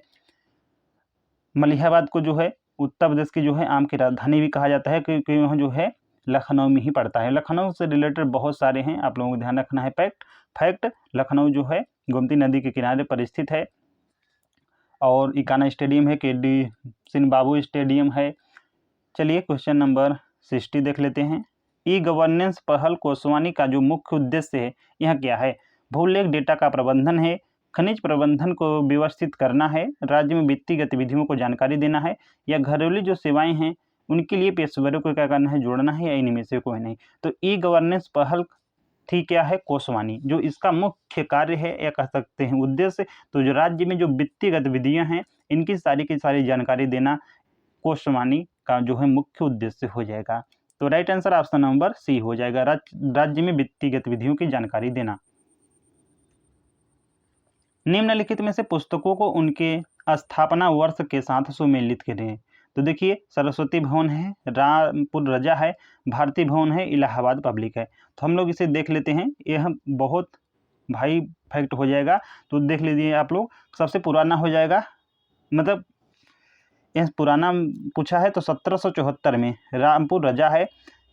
उसके बाद हो जाएगा इलाहाबाद पब्लिक 1864, फिर हो जाएगा भारती भवन 1889, सबसे नया हो जाएगा सरस्वती भवन 1894 से 1914 ईस्वी तक।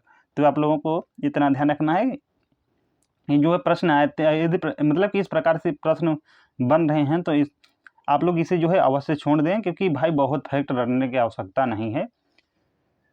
उत्तर प्रदेश का प्रमुख कोयला जो आधारित संयंत्र है ओबरा थर्मल पावर स्टेशन है, यह किस जिले में स्थित है? तो Obra thermal power station NTPC के द्वारा आई थिंक संचालित किया जाता है। यह जो स्थित है मिर्जापुर, सोनभद्र, चंदौली, सुल्तानपुर या इनमें से कोई नहीं।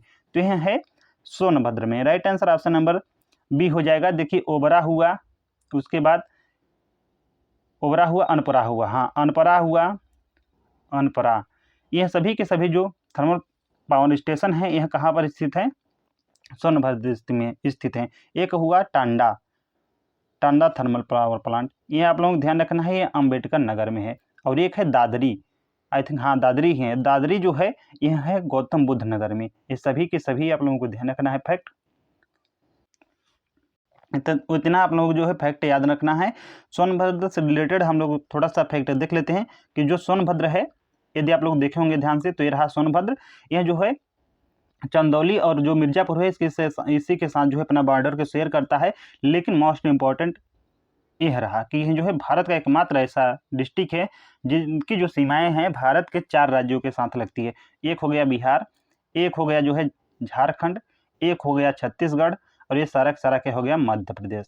तो 4 राज्यों के साथ अपनी बाउंड्री को शेयर करता है। जो सोनभद्र है यह जो है उत्तर प्रदेश का सबसे दक्षिणी जिला भी है।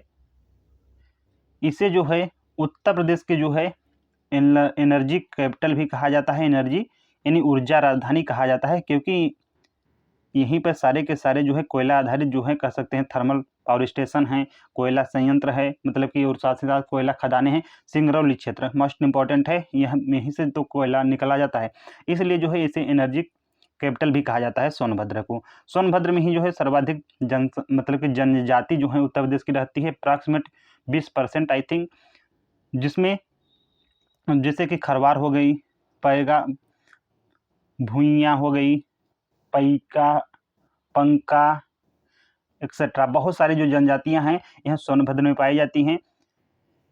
चलिए अब हम लोग नेक्स्ट देख लेते हैं। और सोनभद्र में जो है रिहंद मतलब कि डैम भी है, जो रिहंद नदी बनाया गया है, जो सोन नदी की सहायक नदी है उसी पर। भारतीय रेलवे द्वारा उत्तर प्रदेश के किस शहर में जो है पेंट माई सिटी जो अभियान है इसका आयोजन किया गया था? वाराणसी, अयोध्या, प्रयागराज, गोरखपुर या इनमें से कोई नहीं। तो भारतीय रेलवे द्वारा जो है उत्तर प्रदेश का जो पेंट माई सिटी अभियान का जो मैं दोबारा प्रश्न पढ़ दे रहा हूँ। भारतीय रेलवे द्वारा उत्तर प्रदेश के किस शहर में पेंट माई सिटी अभियान का जो है आयोजन किया गया? वाराणसी में, अयोध्या में, प्रयागराज में, गोरखपुर में या इनमें से कोई नहीं। तो वाराणसी, अयोध्या, प्रयागराज, गोरखपुर, इनमें से कोई नहीं।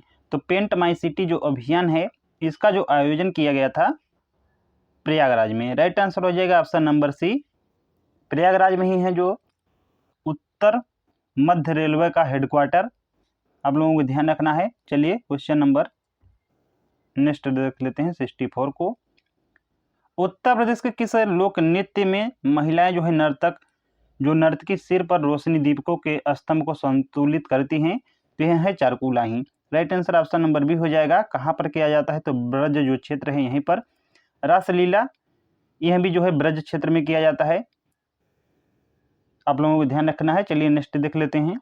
उत्तर प्रदेश इलेक्ट्रिक वाहन नीति 2022 के तहत 2 पहिया वाहनों पर कितनी खरीद सब्सिडी जो है अधिकतम 5,000 तक का प्रावधान है।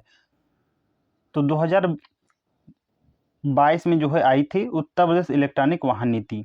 इसमें जो है यदि 2 पहिया वाहनों पर जो है आप लोग खरीद करते हैं तो जो है अधिकतम इस पे जो है 5,000 रुपये तक प्रावधान है दिया जा सकता है, और यदि परसेंटेज वाइज पूछता है तो 15% तक। तो right answer option number C हो जाएगा।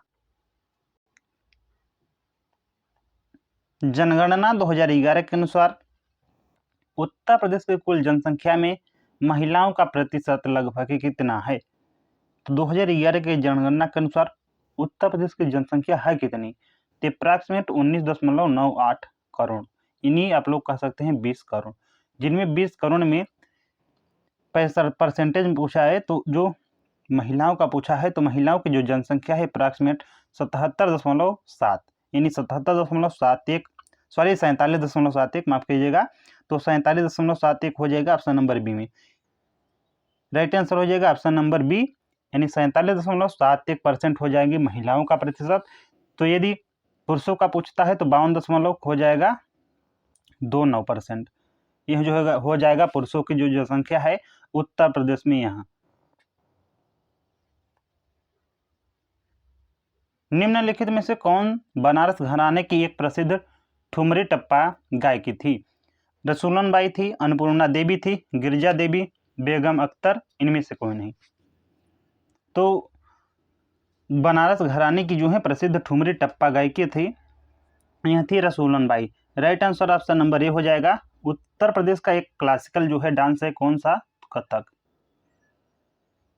कथक के उत्तर प्रदेश में जो है मोस्ट इम्पॉर्टेंट लखनऊ घराना, उसके साथ बनारस घराना आप लोगों को ध्यान रखना है। वैसे तो आगरा हुआ, आगरा घराना हुआ, आगरा जो घराना है ख्याल गायकी के लिए कह सकते हैं मोस्ट इम्पॉर्टेंट है। कैराना घराना शामली वाला, उसके बाद राजगढ़ तो आई थिंक छत्तीसगढ़ में है, ये नहीं होगा। तो आप लोगों को इतना ध्यान रखना है कथक की उत्पत्ति कैसे होती है। तो जो पुजारी होते थे, मतलब कि जो पुजारी होते थे मंदिर में कथा कहते थे, तो उन्हीं के हाव भाव से जो है जो कथक है यह जो है आगे चलकर विकसित हुआ। तो राइट आंसर हो जाएगा इसका, फिलहाल राइट आंसर हो जाएगा रसूलन बाई, जो बनारस घराने की क्या है एक प्रसिद्ध ठुमरी टप्पा गायिका थी।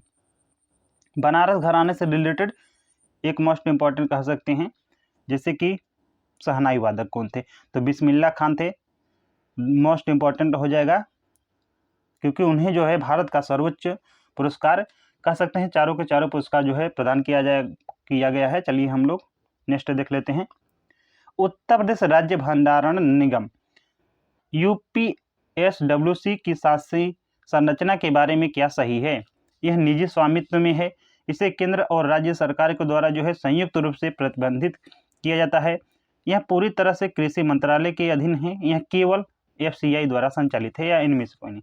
तो राइट आंसर हो जाएगा इसका, यह जो है केंद्र और राज्य सरकार के द्वारा संयुक्त रूप से कंबाइंड रूप से प्रबंधित किया जाता है। राइट आंसर हो जाएगा ऑप्शन नंबर बी। वर्तमान में उत्तर प्रदेश से राज्यसभा के लिए कितनी जो सीटें हैं यह आवंटित हैं। तो वर्तमान में जो है राज्यसभा के लिए जो है पूछा है उत्तर प्रदेश में, तो यह है 31 जो सीटें हैं यह राज्यसभा के लिए हैं, और लोकसभा के लिए 80 जो किसी भी राज्य में सर्वाधिक हैं आप लोगों को ध्यान रखना है। 31 हो जाएगी राज्यसभा के लिए, तो राइट आंसर हो जाएगा ऑप्शन नंबर बी। लोकसभा के लिए पूछता है तो 80 हो जाएगा। ये तो रही कह सकते हैं सेंट्रल, लेकिन यूपी से रिलेटेड तो विधानमंडल में कह सकते हैं विधानसभा, तो विधानसभा में 403 हैं जिसे विधायक मतलब बनते हैं CM, उसके साथ विधान परिषद है तो परिषद में जो है 100। चलिए क्वेश्चन नंबर हम लोग 17 देख लेते हैं। उत्तर प्रदेश सरकार ने जो है अटल युवा महाकुंभ का उद्घाटन किस शहर में किया था। आगरा में किया था, वाराणसी में, लखनऊ में, प्रयागराज, या इनमें से कोई नहीं। तो यह किया है लखनऊ में। Right answer option number C हो जाएगा। तो उत्तर प्रदेश सरकार ने जो है अटल युवा महाकुंभ का जो उद्घाटन है यह उत्तर प्रदेश की राजधानी लखनऊ में किया गया था। देखिए पहले तो लखनऊ राजधानी नहीं हुआ करती थी, यह आप लोगों को बताना है कमेंट बॉक्स में कि उत्तर प्रदेश जो है लखनऊ राजधानी कब बनाई, मतलब उत्तर प्रदेश की जो लखनऊ राजधानी है यह कब बनी। इलाहाबाद पहले थी, आप लोग ध्यान रखना है। सर्वप्रथम तो देखिए आगरा थी, आगरा के बाद आई कहाँ पर, इलाहाबाद में, इलाहाबाद के बाद लखनऊ में, और वर्तमान में लखनऊ ही है उत्तर प्रदेश की राजधानी। तो आप लोग कमेंट बॉक्स में जरूर बताएं कि उत्तर प्रदेश की जो राजधानी है लखनऊ, यह इलाहाबाद से लखनऊ कब स्थानांतरित हुई थी। और यदि आप लोगों को जो है वीडियो पसंद आ रहा है तो अपने दोस्तों के साथ शेयर कर दीजिए, आप लोगों से रिक्वेस्ट है, और वीडियो को जो है ज़्यादा से ज़्यादा लाइक कर लीजिए। चलिए नेक्स्ट देख लेते हैं। उत्तर प्रदेश का जो है शामली जिला अपनी सीमाएं किस पड़ोसी राज्य के साथ साझा करता है। दिल्ली, हरियाणा, उत्तराखंड, हिमाचल प्रदेश या इनमें से कोई नहीं। तो उत्तर प्रदेश का मोस्ट इंपॉर्टेंट डिस्ट्रिक्ट है शामली। जो शामली है, जिससे कि देखिए यहाँ पर तो बनेगा नहीं उत्तर प्रदेश का मैप, जाने दीजिए कोई बात नहीं है, मैं इस प्रकार आप लोगों को बता दे रहा हूँ। तो उत्तर प्रदेश का सबसे क्या है, पश्चिमी जिला है, यानी वेस्टर कौन सा है, तो शामली है। सबसे उत्तरी कौन सा है, सहारनपुर। दक्षिण हम लोग देख ही चुके हैं सोनभद्र है। सबसे पूर्वी कौन सा है, तो बलिया है। जो शामली है और जो सहारनपुर है, इन दोनों की जो बाउंड्री है एक साथ लगती है, आप लोगों को ध्यान रखना है। और ये किनके साथ अपनी बाउंड्री को शेयर भी करती हैं, तो हरियाणा के साथ। तो right answer option number B हो जाएगा हरियाणा। शामली से रिलेटेड आया है तो हम लोग देख सकते हैं शामली को पहले क्या कहा जाता था, तो प्रबुद्ध नगर कहा जाता था। हरियाणा से जो उत्तर प्रदेश की बाउंड्री लगती है 6 राज्य के साथ, दिल्ली का 2 कहीं कहीं 3 भी दिया रहता है। उत्तराखंड के साथ उत्तर प्रदेश की बाउंड्री 7 जनपदों के साथ। हिमाचल प्रदेश के साथ केवल एक, कौन सा है, तो यही है सहारनपुर ही। सहारनपुर जो है केवल मतलब कि हिमाचल प्रदेश के साथ मतलब लगाता है, आप लोगों को ध्यान रखना है, केवल एक डिस्ट्रिक्ट है सहारनपुर। जो सोनभद्र है 4 डिस्ट्रिक्ट के साथ, बलिया 1, और जो यहाँ पर आया है महाराजगंज। जो महाराजगंज है ना, यह जो है बिहार और उत्तर प्रदेश का, महाराजगंज जो है बिहार और जो है नेपाल के साथ। सोहागी बरवान वन्य जीव अभ्यारण्य जो है यहीं पर है महाराजगंज में। तो इसके जो वन्य जीव अभ्यारण्य है ना, तीनों राज्यों में, मतलब 2 राज्य और जो उसके कातिन उसमें है, नेपाल में भी है। आप लोगों को ध्यान रखना है इतना। चलिए हम लोग नेक्स्ट देख लेते हैं। 72 निम्नलिखित में से कौन सा युग्म जो है बांध जिला का युग्म जो है गलत सुमेलित है। आप लोगों को बताना है। देखिए हम मुईरपुर बांध सोनभद्र, पीली बांध बिजनौर, लहचूरा बांध झांसी, जामनी बांध ललितपुर, इनमें से कोई नहीं। भाई बहुत कितनी बार कौन सा बांध युग्म जिला गलत है, तो देखिए ये सभी के सभी जो है राइट है। फिलहाल आप लोग इसे जो है याद कर लीजिए, मतलब कि कोई गलत नहीं है। तो मुईरपुर जो बांध है सोनभद्र में है, पीली बांध बिजनौर में है, लहचूरा बांध झांसी में है, जामनी बांध ललितपुर में है, जामनी नदी पर ही बनाई गई है। ललितपुर उत्तर प्रदेश का एकमात्र जनपद है जो केवल एक डिस्ट्रिक्ट के साथ अपनी बाउंड्री को शेयर करता है, तो कौन सा है, झांसी। और झांसी मंडल के अंतर्गत जो है ललितपुर आता है। यूरेनियम का जो है यहाँ पे सर्वाधिक कह सकते हैं भंडारण है। सहरिया जो जनजाति है यहीं पर पाई जाती है, मोस्ट इंपॉर्टेंट है, बुंदेलखंड के रीजन में आता है।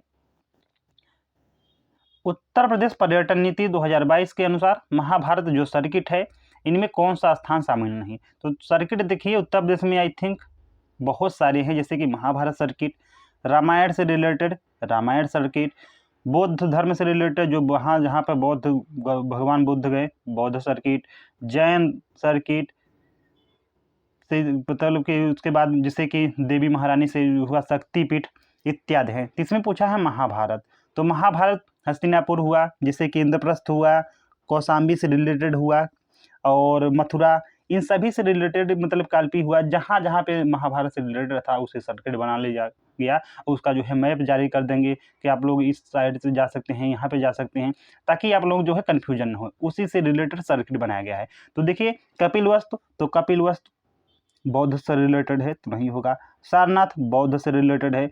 अयोध्या जैन और बौद्ध दोनों से है, और साथ ही साथ रामायण से भी है। तो राइट आंसर फिलहाल इसका हो जाएगा इंद्रप्रस्थ। यही जो है रामायण सर्किट का जो है स्थान शामिल करता है। तो राइट आंसर हो जाएगा option number C, Kapilavastu Lumbini जो कह सकते हैं प्रयागराज कह रहे हैं, माफ कीजिएगा, नेपाल, यहाँ पर भगवान बुद्ध का जन्म हुआ था। और सर्वाधिक उपदेश कहाँ पर दिए थे भगवान बुद्ध ने? आप लोगों को कमेंट बॉक्स में बताना है। देखिए मैं पूछ रहा हूँ, हो सकता है प्रश्न आगे आ जाए तो मैं बता दूँ, लेकिन आप लोग कमेंट आई थिंक करिए, थोड़ा सा मुझे भी अच्छा लगेगा। और आप लोग बताएं कि आप लोगों का जो है कितना सही भी हुआ कमेंट बॉक्स में। नेक्स्ट है, मिशन शक्ति पहल के संबंध में कौन सा कथन सही है? मिशन शक्ति पहल के संबंध में कौन सा कथन सही है अब बताना है। तो यह कह रहा है कि जो है यह महिला सशक्तिकरण की पहल है, यह महिला एवं बाल विकास विभाग के द्वारा संचालित है, इसमें सुरक्षा और उद्यमिता विकास पर कार्यक्रम शामिल है। डी कह रहा है कि उपरोक्त तो सभी, ई है इनमें से कोई नहीं। तो मिशन शक्ति पहल, इससे रिलेटेड जो है ए बी सी तीनों के तीनों जो है यह सत्य हो जाएंगे कथन। तो right answer option number D हो जाएगा। यानी यह जो है महिला सशक्तिकरण की पहल है, महिला एवं बाल विकास विभाग के द्वारा संचालित है, इसमें जो है सुरक्षा और उद्यमिता विकास पर कार्यक्रम शामिल भी हैं। तो राइट आंसर फिलहाल डी हो जाएगा। नेक्स्ट है, यूपीएसआरएल ने जोखिम निवारण कोष के तहत SC/ST के कमजोर सदस्यों के लिए कितनी राशि का जो है प्रावधान किया है? यह किया है 2250 रुपये। Right answer option number B हो जाएगा। तो यूपीएसआरएल ने जो है जोखिम जो निवारण कोष के तहत जो है SC/ST के कमजोर सदस्यों के लिए जो है 2250 रुपये जो है राशि का प्रावधान किया है। ध्यान रखना है आप लोगों को। उत्तर प्रदेश की जो है ST जनजाति आप लोगों को ध्यान रखना है, सोनभद्र में सर्वाधिक है। और यदि पूछ लेता है उत्तर प्रदेश की जनसंख्या के अकॉर्डिंग कितना है, तो 0.6%। ओवरऑल लाख में पूछ लेता है तो 11.34 लाख, इतना आप लोगों को ध्यान रखना है। अयोध्या और जालौन आई थिंक यहाँ पर जो है कोई जनजाति नहीं पाई जाती है। नेक्स्ट है, उत्तर प्रदेश के बिजनौर जिले से संबंधित उस स्वतंत्रता सेनानी का नाम क्या है जिन्होंने जो है 1857 के विद्रोह में महत्वपूर्ण भूमिका निभाई थी? तो बताना है कि उत्तर प्रदेश के बिजनौर जिले से संबंधित उस स्वतंत्रता सेनानी का नाम क्या है। यानी कहीं न कहीं उनका संबंध बिजनौर जिले से रहा होगा, जन्म हुआ होगा या क्या हुआ होगा, लेकिन उन्होंने जो है 1857 की विद्रोह में जो है महत्वपूर्ण अपनी जो है भूमिका निभाई थी। तो ये कौन थे? बखत खान थे, अशफाकुल्ला खान थे, खान बहादुर खान थे, मौलवी अहमदुल्ला थे, या इनमें से कोई नहीं? तो देखिए मौलवी जो अहमदुल्ला हैं, यह कह सकते हैं कहाँ से लीड किया था, तो फैजाबाद, वर्तमान में क्या कहते हैं इसे, अयोध्या कहते हैं। खान बहादुर खान बरेली से लीड किया था।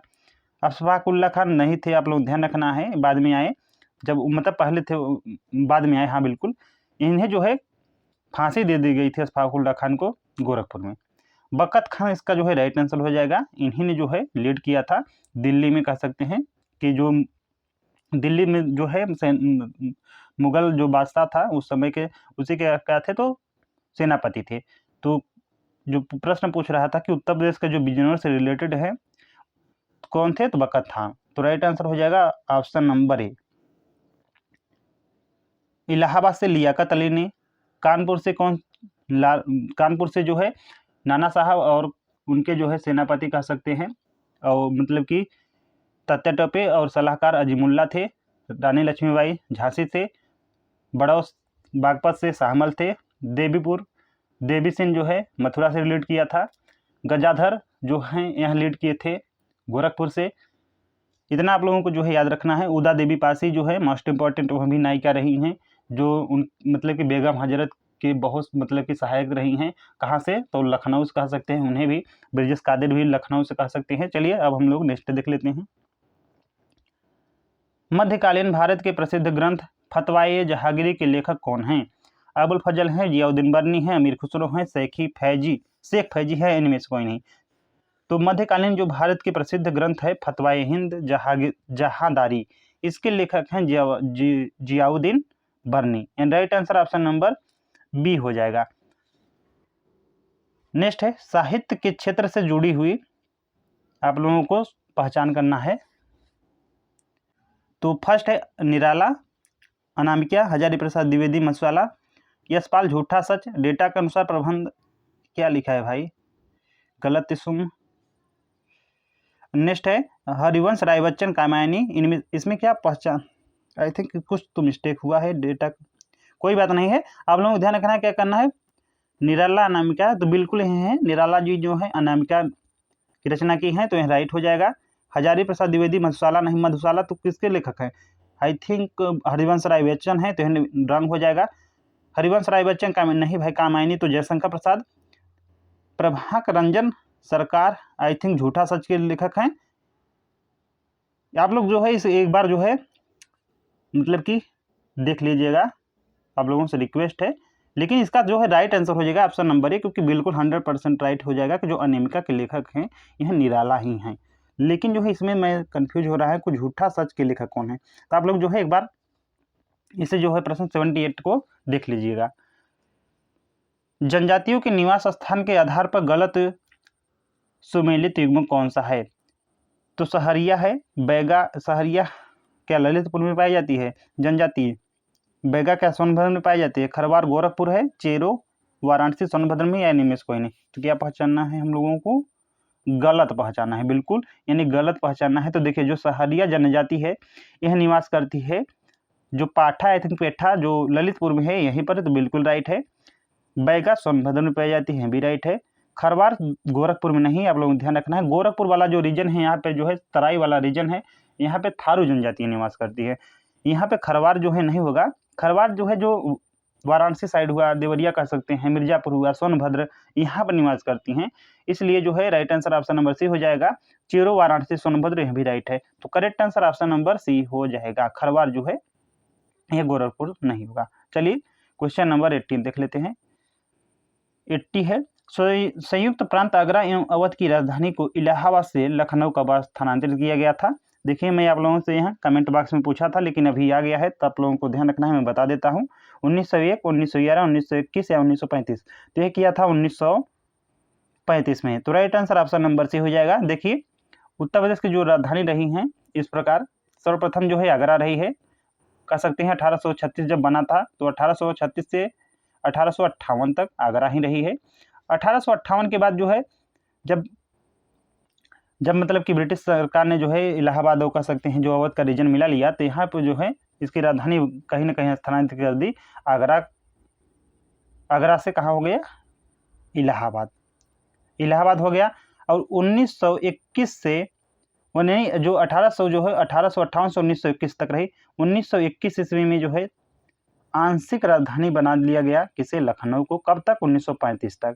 तो 1935 के बाद लखनऊ जो है पूर्णतः राजधानी बन गई। वर्तमान में लखनऊ ही उत्तर प्रदेश की पूर्णतः राजधानी है। गला बजा रहा है अब थोड़ा सा आप लोगों को, चलिए देख लेते हैं अब हम लोग नेक्स्ट क्वेश्चन। उत्तर प्रदेश का राजकीय पशु यानी जो स्टेट एनिमल है वह निम्नलिखित में से कौन सा है। भारतीय हाथी है, बारहसिंघा है, काला हिरण है, एशियाई शेर है, या इनमें से कोई नहीं। तो राजकीय पशु पूछा है उत्तर प्रदेश का, तो यह है बारहसिंघा। बारहसिंघा को जो है स्वयं डियर के नाम से भी जाना जाता है। इसे दलदली मृग के नाम से भी जाना जाता है, क्योंकि जो कतरनिया घाट वन्यजीव अभ्यारण्य हुआ यानी तराई वाला जो रीजन है यहीं पर पाया जाता है बारहसिंघा, इसलिए इसे स्वयं डियर, दलदली हिरण के नाम से भी जाना जाता है बारहसिंघा को। उत्तर प्रदेश का जो है राजकीय पशु है। अब हम लोग उत्तर प्रदेश से रिलेटेड थोड़ा सा देख लेते हैं। तो उत्तर प्रदेश का पशु तो हम लोग देख चुके, पक्षी कौन सा है, सारस है, इसे क्रेन भी कहा जाता है। जो सारस और क्रेन है ना, यह जो है विश्व की सर्वाधिक मतलब कि ऊंचाई से उड़ने वाला पक्षी भी है। इसे प्रेम का प्रतीक भी कहा जाता है सारस को। पेड़ कह सकते हैं, वृक्ष कह सकते हैं, कौन सा है, तो सरासा का अशोका है, वृक्ष हो गया। उसके बाद मोस्ट इंपॉर्टेंट है सिंबल, यानी कह सकते हैं जो उत्तर प्रदेश का जो है राजकीय चिन्ह, जो वृत्त में दो मछलियां बनी हुई हैं। आप लोग मैंने लगाया नहीं पाया, इसमें ध्यान रखना है कि दो मछलियां बनी हुई हैं। गंगा यमुना की विशाल धारा संगम को दर्शाता है। यहाँ पे धनुष बाण प्रतीक चिन्ह भी है जो भगवान राम को दर्शाता है। गंगा यमुना संगम प्रयागराज वाला दर्शाता है। दो जो मछलियां हुई है ना, यह रूमी गेट से लिया गया था 1938 में। यह जो है अवध के जो नवाब थे उसे दर्शाता है उत्तर प्रदेश। तो इतना आप लोगों को ध्यान रखना है फैक्ट को। राजकीय जलीय जीव का जो उत्तर प्रदेश की है मतलब कि गंगे डॉल्फिन है, और राजकीय मीन कौन से है तो चीतला है। नेक्स्ट है उत्तर प्रदेश में ख्याल नृत्य का कौन सा रूप प्रचलित नहीं है। तो यह जो दीवारी ख्याल है यही प्रचलित नहीं है। Right answer option number C हो जाएगा। भारत का पहला मल्टी मॉडल टर्मिनल कहाँ पर बनाया गया। तो मल्टी मॉडल जो टर्मिनल है भारत का लखनऊ, वाराणसी, प्रयागराज, आगरा या इनमें से कोई नहीं। आप लोगों को बताना है कि कहाँ पर बनाया गया। तो भारत का पहला, इसलिए मोस्ट इंपॉर्टेंट हो जाता है, मल्टी मॉडल जो टर्मिनल है बनाया गया था वाराणसी में। Right answer option number B हो जाएगा। और जो वाराणसी है यहीं से जो है भारत की जो है कह सकते हैं वंदे भारत ट्रेन संचालित हुई थी दिल्ली से वाराणसी। इतना आप लोगों को ध्यान रखना है। नेक्स्ट है प्रसिद्ध रजा लाइब्रेरी उत्तर प्रदेश के किस शहर में स्थित है। तो रजा लाइब्रेरी जो है मोस्ट इंपॉर्टेंट है, बहुत बार जो है प्रश्न में आ चुकी है। रामपुर, मुरादाबाद, बरेली या मेरठ या इनमें से कोई नहीं। तो देखिए जो रजा लाइब्रेरी है ना यह स्थित है रामपुर में। Right answer option number A हो जाएगा। रामपुर को जो है चाकू नगरी भी कहा जाता है क्योंकि यहाँ जो है चाकुओं का जो है कह सकते हैं उद्योग है, इसलिए। मुरादाबाद को पीतल नगरी कहा जाता है, इसे पीतल नगरी। बरेली को सुरमा नगरी कहा जाता है। मेरठ को कैंचियों का सामान कह सकते हैं, कैंची के लिए आई थिंक और खेल के सामान के लिए जाना जाता है। उत्तर प्रदेश के किस जिले को सुहाग नगरी, अरे यार सुहाग नगरी यहाँ पे नाइट सिटी, क्या बात है, यहाँ पे इसे काट दीजिए कोई बात नहीं है। सुहाग नगरी हम लोग देख लेते हैं क्योंकि रामपुर भी है तो है, कोई बात नहीं है। देखिए सुहाग नगरी फिरोजाबाद को कहती हैं, और नाइफ जो सिटी है यानी चाकुओं का शहर रामपुर को कहते हैं। इतना आप लोगों को ध्यान रखना है। कानपुर को लेदर सिटी कहा जाता है। मथुरा को वृंदावन को कह सकते हैं, मुझे अभी आइडिया नहीं आ रहा है। मथुरा इतना ध्यान रखना है कि यहाँ पे सर्वाधिक मेले लगते हैं 86 जो यमुना नदी के किनारे पर है। बाकी मिहारे मंदिर है। चलिए नेक्स्ट देख लेते हैं। उत्तर प्रदेश का कौन सा जिला ताला उद्योग लॉक इंडस्ट्री के लिए विश्व प्रसिद्ध है। मोस्ट इंपॉर्टेंट है यह भी। हाथरस है, आगरा है, अलीगढ़ है, कानपुर इनमें से कोई नहीं। तो देखिए उत्तर प्रदेश का जो है अलीगढ़ जो है ताला उद्योग के लिए जाना जाता है। तो right answer option number A हो जाएगा। Agra, one district one product हींग, यह प्रश्न आ चुका है। सॉरी हींग हाथरस है, माफ कीजिएगा मैं आगरा कह रहा हूँ। आगरा का कह सकते हैं पेठा, सभी जाने जाते होंगे। कानपुर हम लोग देख चुके हैं, लेदर टेक्नोलॉजी हुआ। तो आगरा का जो हो जाएगा पेठा। चलिए नेक्स्ट देख लेते हैं। बुंदेलखंड क्षेत्र में जो मिट्टी जैसे कि लाल रंग की मार राकर भी कहा जाता है, यह मुख्य रूप से किस भौगोलिक क्षेत्र में पाई जाती है। बुंदेलखंड क्षेत्र की मिट्टी मुख्य रूप से किस भौगोलिक क्षेत्र में पाई जाती है। अच्छा कोई बात नहीं है। तो गंगा के मैदान में, तराई क्षेत्र में, दक्षिण पठार में, पश्चिमी मैदान में या इनमें से कोई नहीं। आप लोगों को बताना है राइट आंसर। तो राइट आंसर हो जाएगा इसका दक्षिण का जो पठार है यहीं। ऑप्शन नंबर सी राइट हो जाएगा। जो बुंदेलखंड क्षेत्र के अंतर्गत आता है, जो दक्षिण का पठार है उत्तर प्रदेश का, इसी में जो मिट्टी पाई जाती है जैसे कि लाल रंग की मार जिसे कहते हैं, राकर कहते हैं, इसके कह सकते हैं कहीं ना कहीं टाइप ही है। जो उत्तर प्रदेश के जो बुंदेलखंड का रीजन है, जो यमुना वाली केन वाली जो सहायक नदियां हैं मतलब कि इनके द्वारा जो निर्मित है यह मिट्टी। तो right answer option number C हो जाएगा, दक्षिण का पठारी भाग। बुंदेलखंड क्षेत्र आया है तो हम लोग थोड़ा सा देख लेते हैं। बुंदेलखंड क्षेत्र के अंतर्गत 7 जनपद आते हैं, आई थिंक सभी को पता होगा। इसके अंतर्गत 2 मंडल हैं, एक झांसी मंडल है, एक चित्रकूट मंडल है। झांसी के अंतर्गत 4, इसके अंतर्गत 3। इसका जो हेडक्वार्टर है आप लोग ध्यान रखना है बांदा में है, चित्रकूट मंडल का बांदा में। झांसी वाला का तो झांसी में ही है। बुंदेलखंड क्षेत्र में जो है सर्वाधिक जो है यह सूखाग्रस्त क्षेत्र है। इसी को जो है देखते हुए एक मोस्ट इंपॉर्टेंट परियोजना चलाई गई है, लिंक, एक नदी का पानी दूसरी नदी में, जैसे कि केन बेतवा लिंक परियोजना कहते हैं, जो उत्तर प्रदेश का बुंदेलखंड और साथ ही साथ जो मध्य प्रदेश का बुंदेलखंड है उसके जो है पानी प्रोवाइड करेगी। यह जो है मोस्ट इंपॉर्टेंट परियोजना है, आप लोगों को ध्यान रखना है। भारत की फर्स्ट है इसलिए और मोस्ट इंपॉर्टेंट हो जाती है।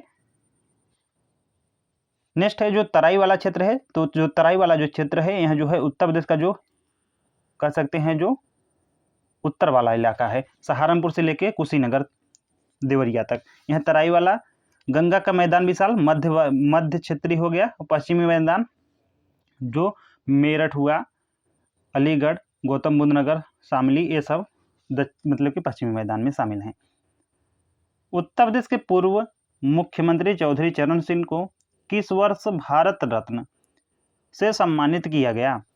तो सर्वप्रथम जो भारत रत्न मिला था ना इन्हें, यह मरणोपरांत मिला था, यह ध्यान रखना है। यह मिला था 2023 में। Right answer option number B हो जाएगा। चौधरी चरण सिंह जी को किसानों का नेता कहा जाता था। इन्हीं के सम्मान, इन्हीं से रिलेटेड जो है 2023 में इन्हें जो है भारत रत्न से जो है सम्मानित किया गया। यह जो है उत्तर प्रदेश के मुख्यमंत्री भी रह चुके हैं। उत्तर प्रदेश का जो ऐतिहासिक कालिंजर मेला है, यह प्रतिवर्ष किस शहर में आयोजित किया जाता है या किस जिले में लगता है? बांदा, महोबा, झांसी, चित्रकूट या इनमें से कोई नहीं। तो उत्तर प्रदेश का जो ऐतिहासिक कालिंजर मेला है यह लगता है बांदा में। Right answer option number A हो जाएगा। कालिंजर दुर्ग यहीं पर है। आप लोग ध्यान रखना है कि नीलकंठ महादेव मंदिर, कालिंजर जो फोर्ट है यहीं पर स्थित है। इस बार जो झांकी हुई थी उत्तर प्रदेश की ना, यह जो बुंदेलखंड का रीजन है, जो कालिंजर दुर्ग है, इसी को स्थापित किया गया था, जो नीलकंठ मंदिर है। महोबा में गोखुर पहाड़ियां हैं, यहीं पर जो है मोस्ट इम्पॉर्टेंट परमेरदेव के शासक, जब हम लोग चंदेल वंश देखेंगे, अगर होगा तो, नहीं तो दूसरे पार्ट में देखेंगे, इसके मतलब सेनापति थे कौन? तो आल्हा और उद्वल। आल्हा और उद्वल के मतलब महोबा से रिलेटेड थे, जो परमेरदेव चंदेल वंश का शासक था, इनके सेनापति थे। गोखुर पहाड़ियां हैं, आप लोगों को ध्यान रखना है।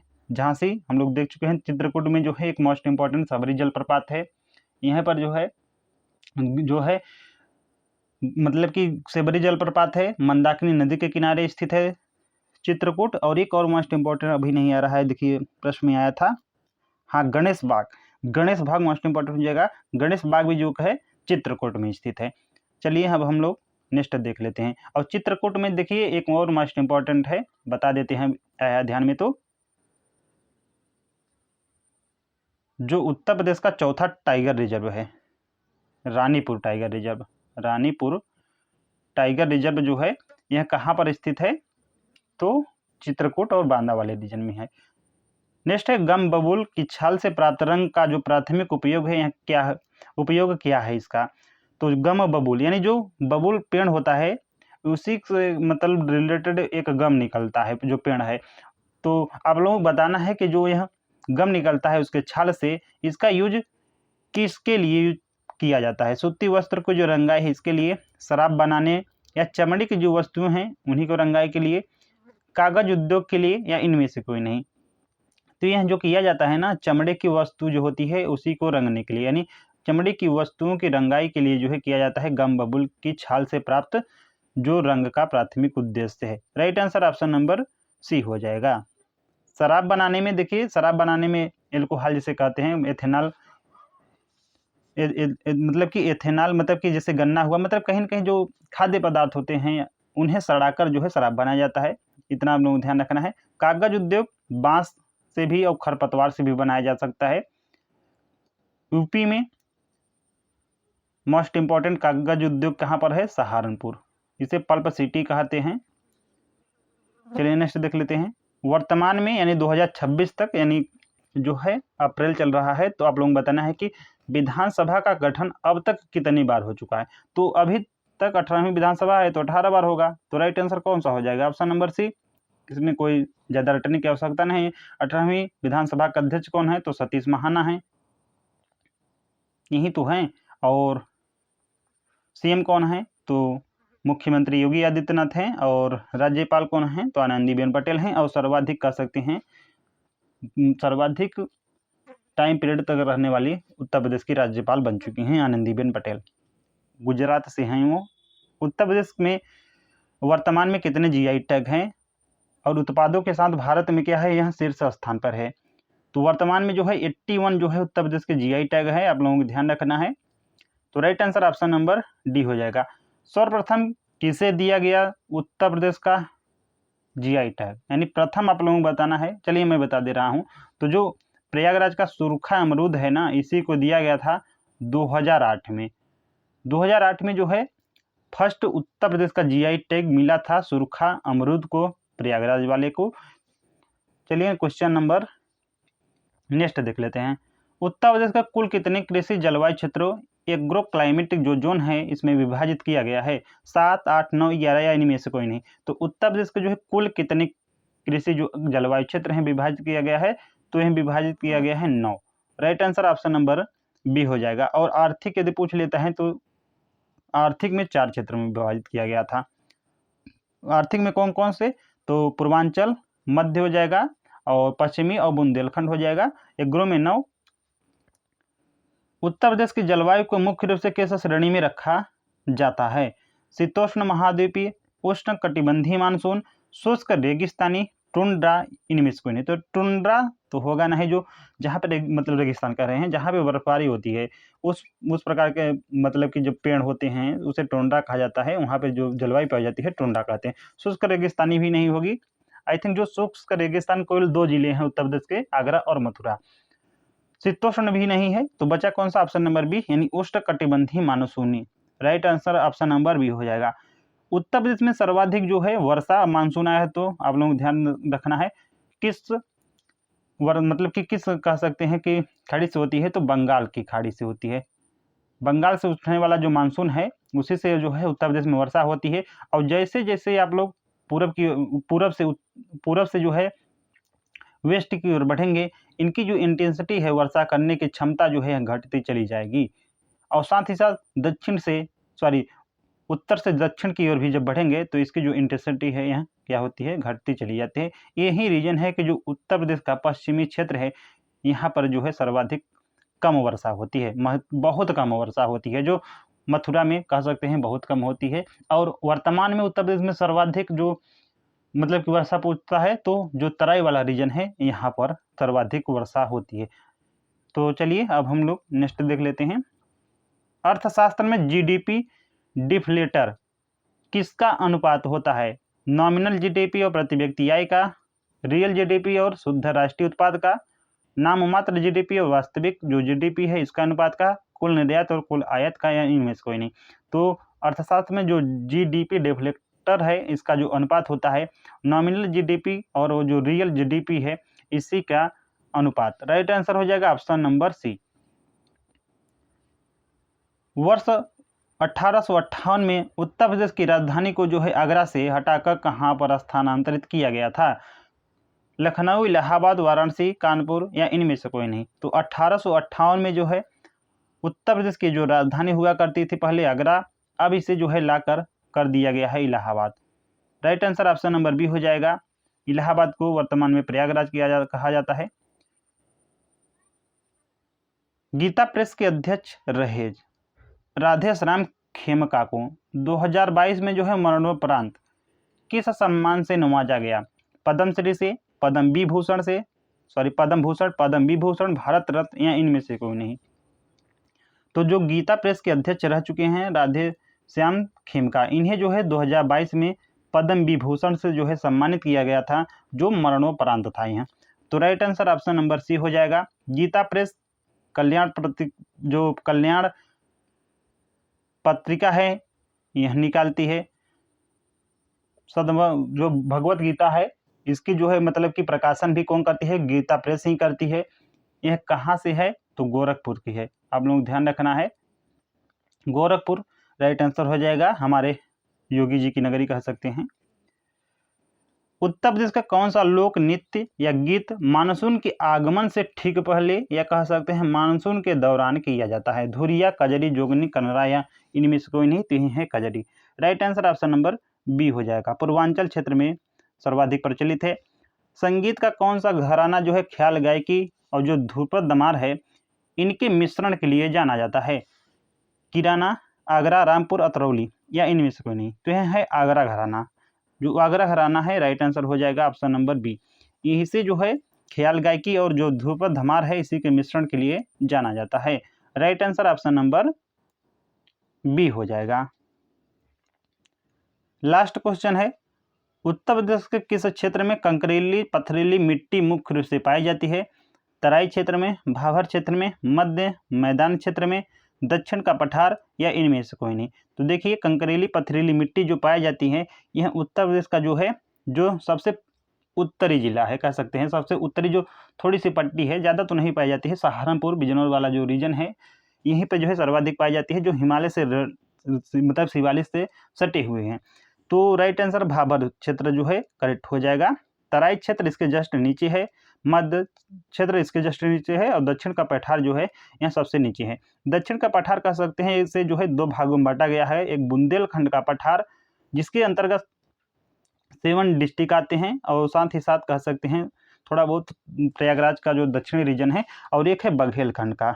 इसके अंतर्गत जो है उत्तर प्रदेश के जो है सोनभद्र और मिर्जापुर के रीजन आते हैं, आप लोगों को ध्यान रखना है। तो आप लोग कमेंट बॉक्स में ज़रूर बताएं कि 100 में से आप लोगों का जो है कितने क्वेश्चन जो है सही हुए। मिलते हैं नेक्स्ट वीडियो में। Thanks for watching.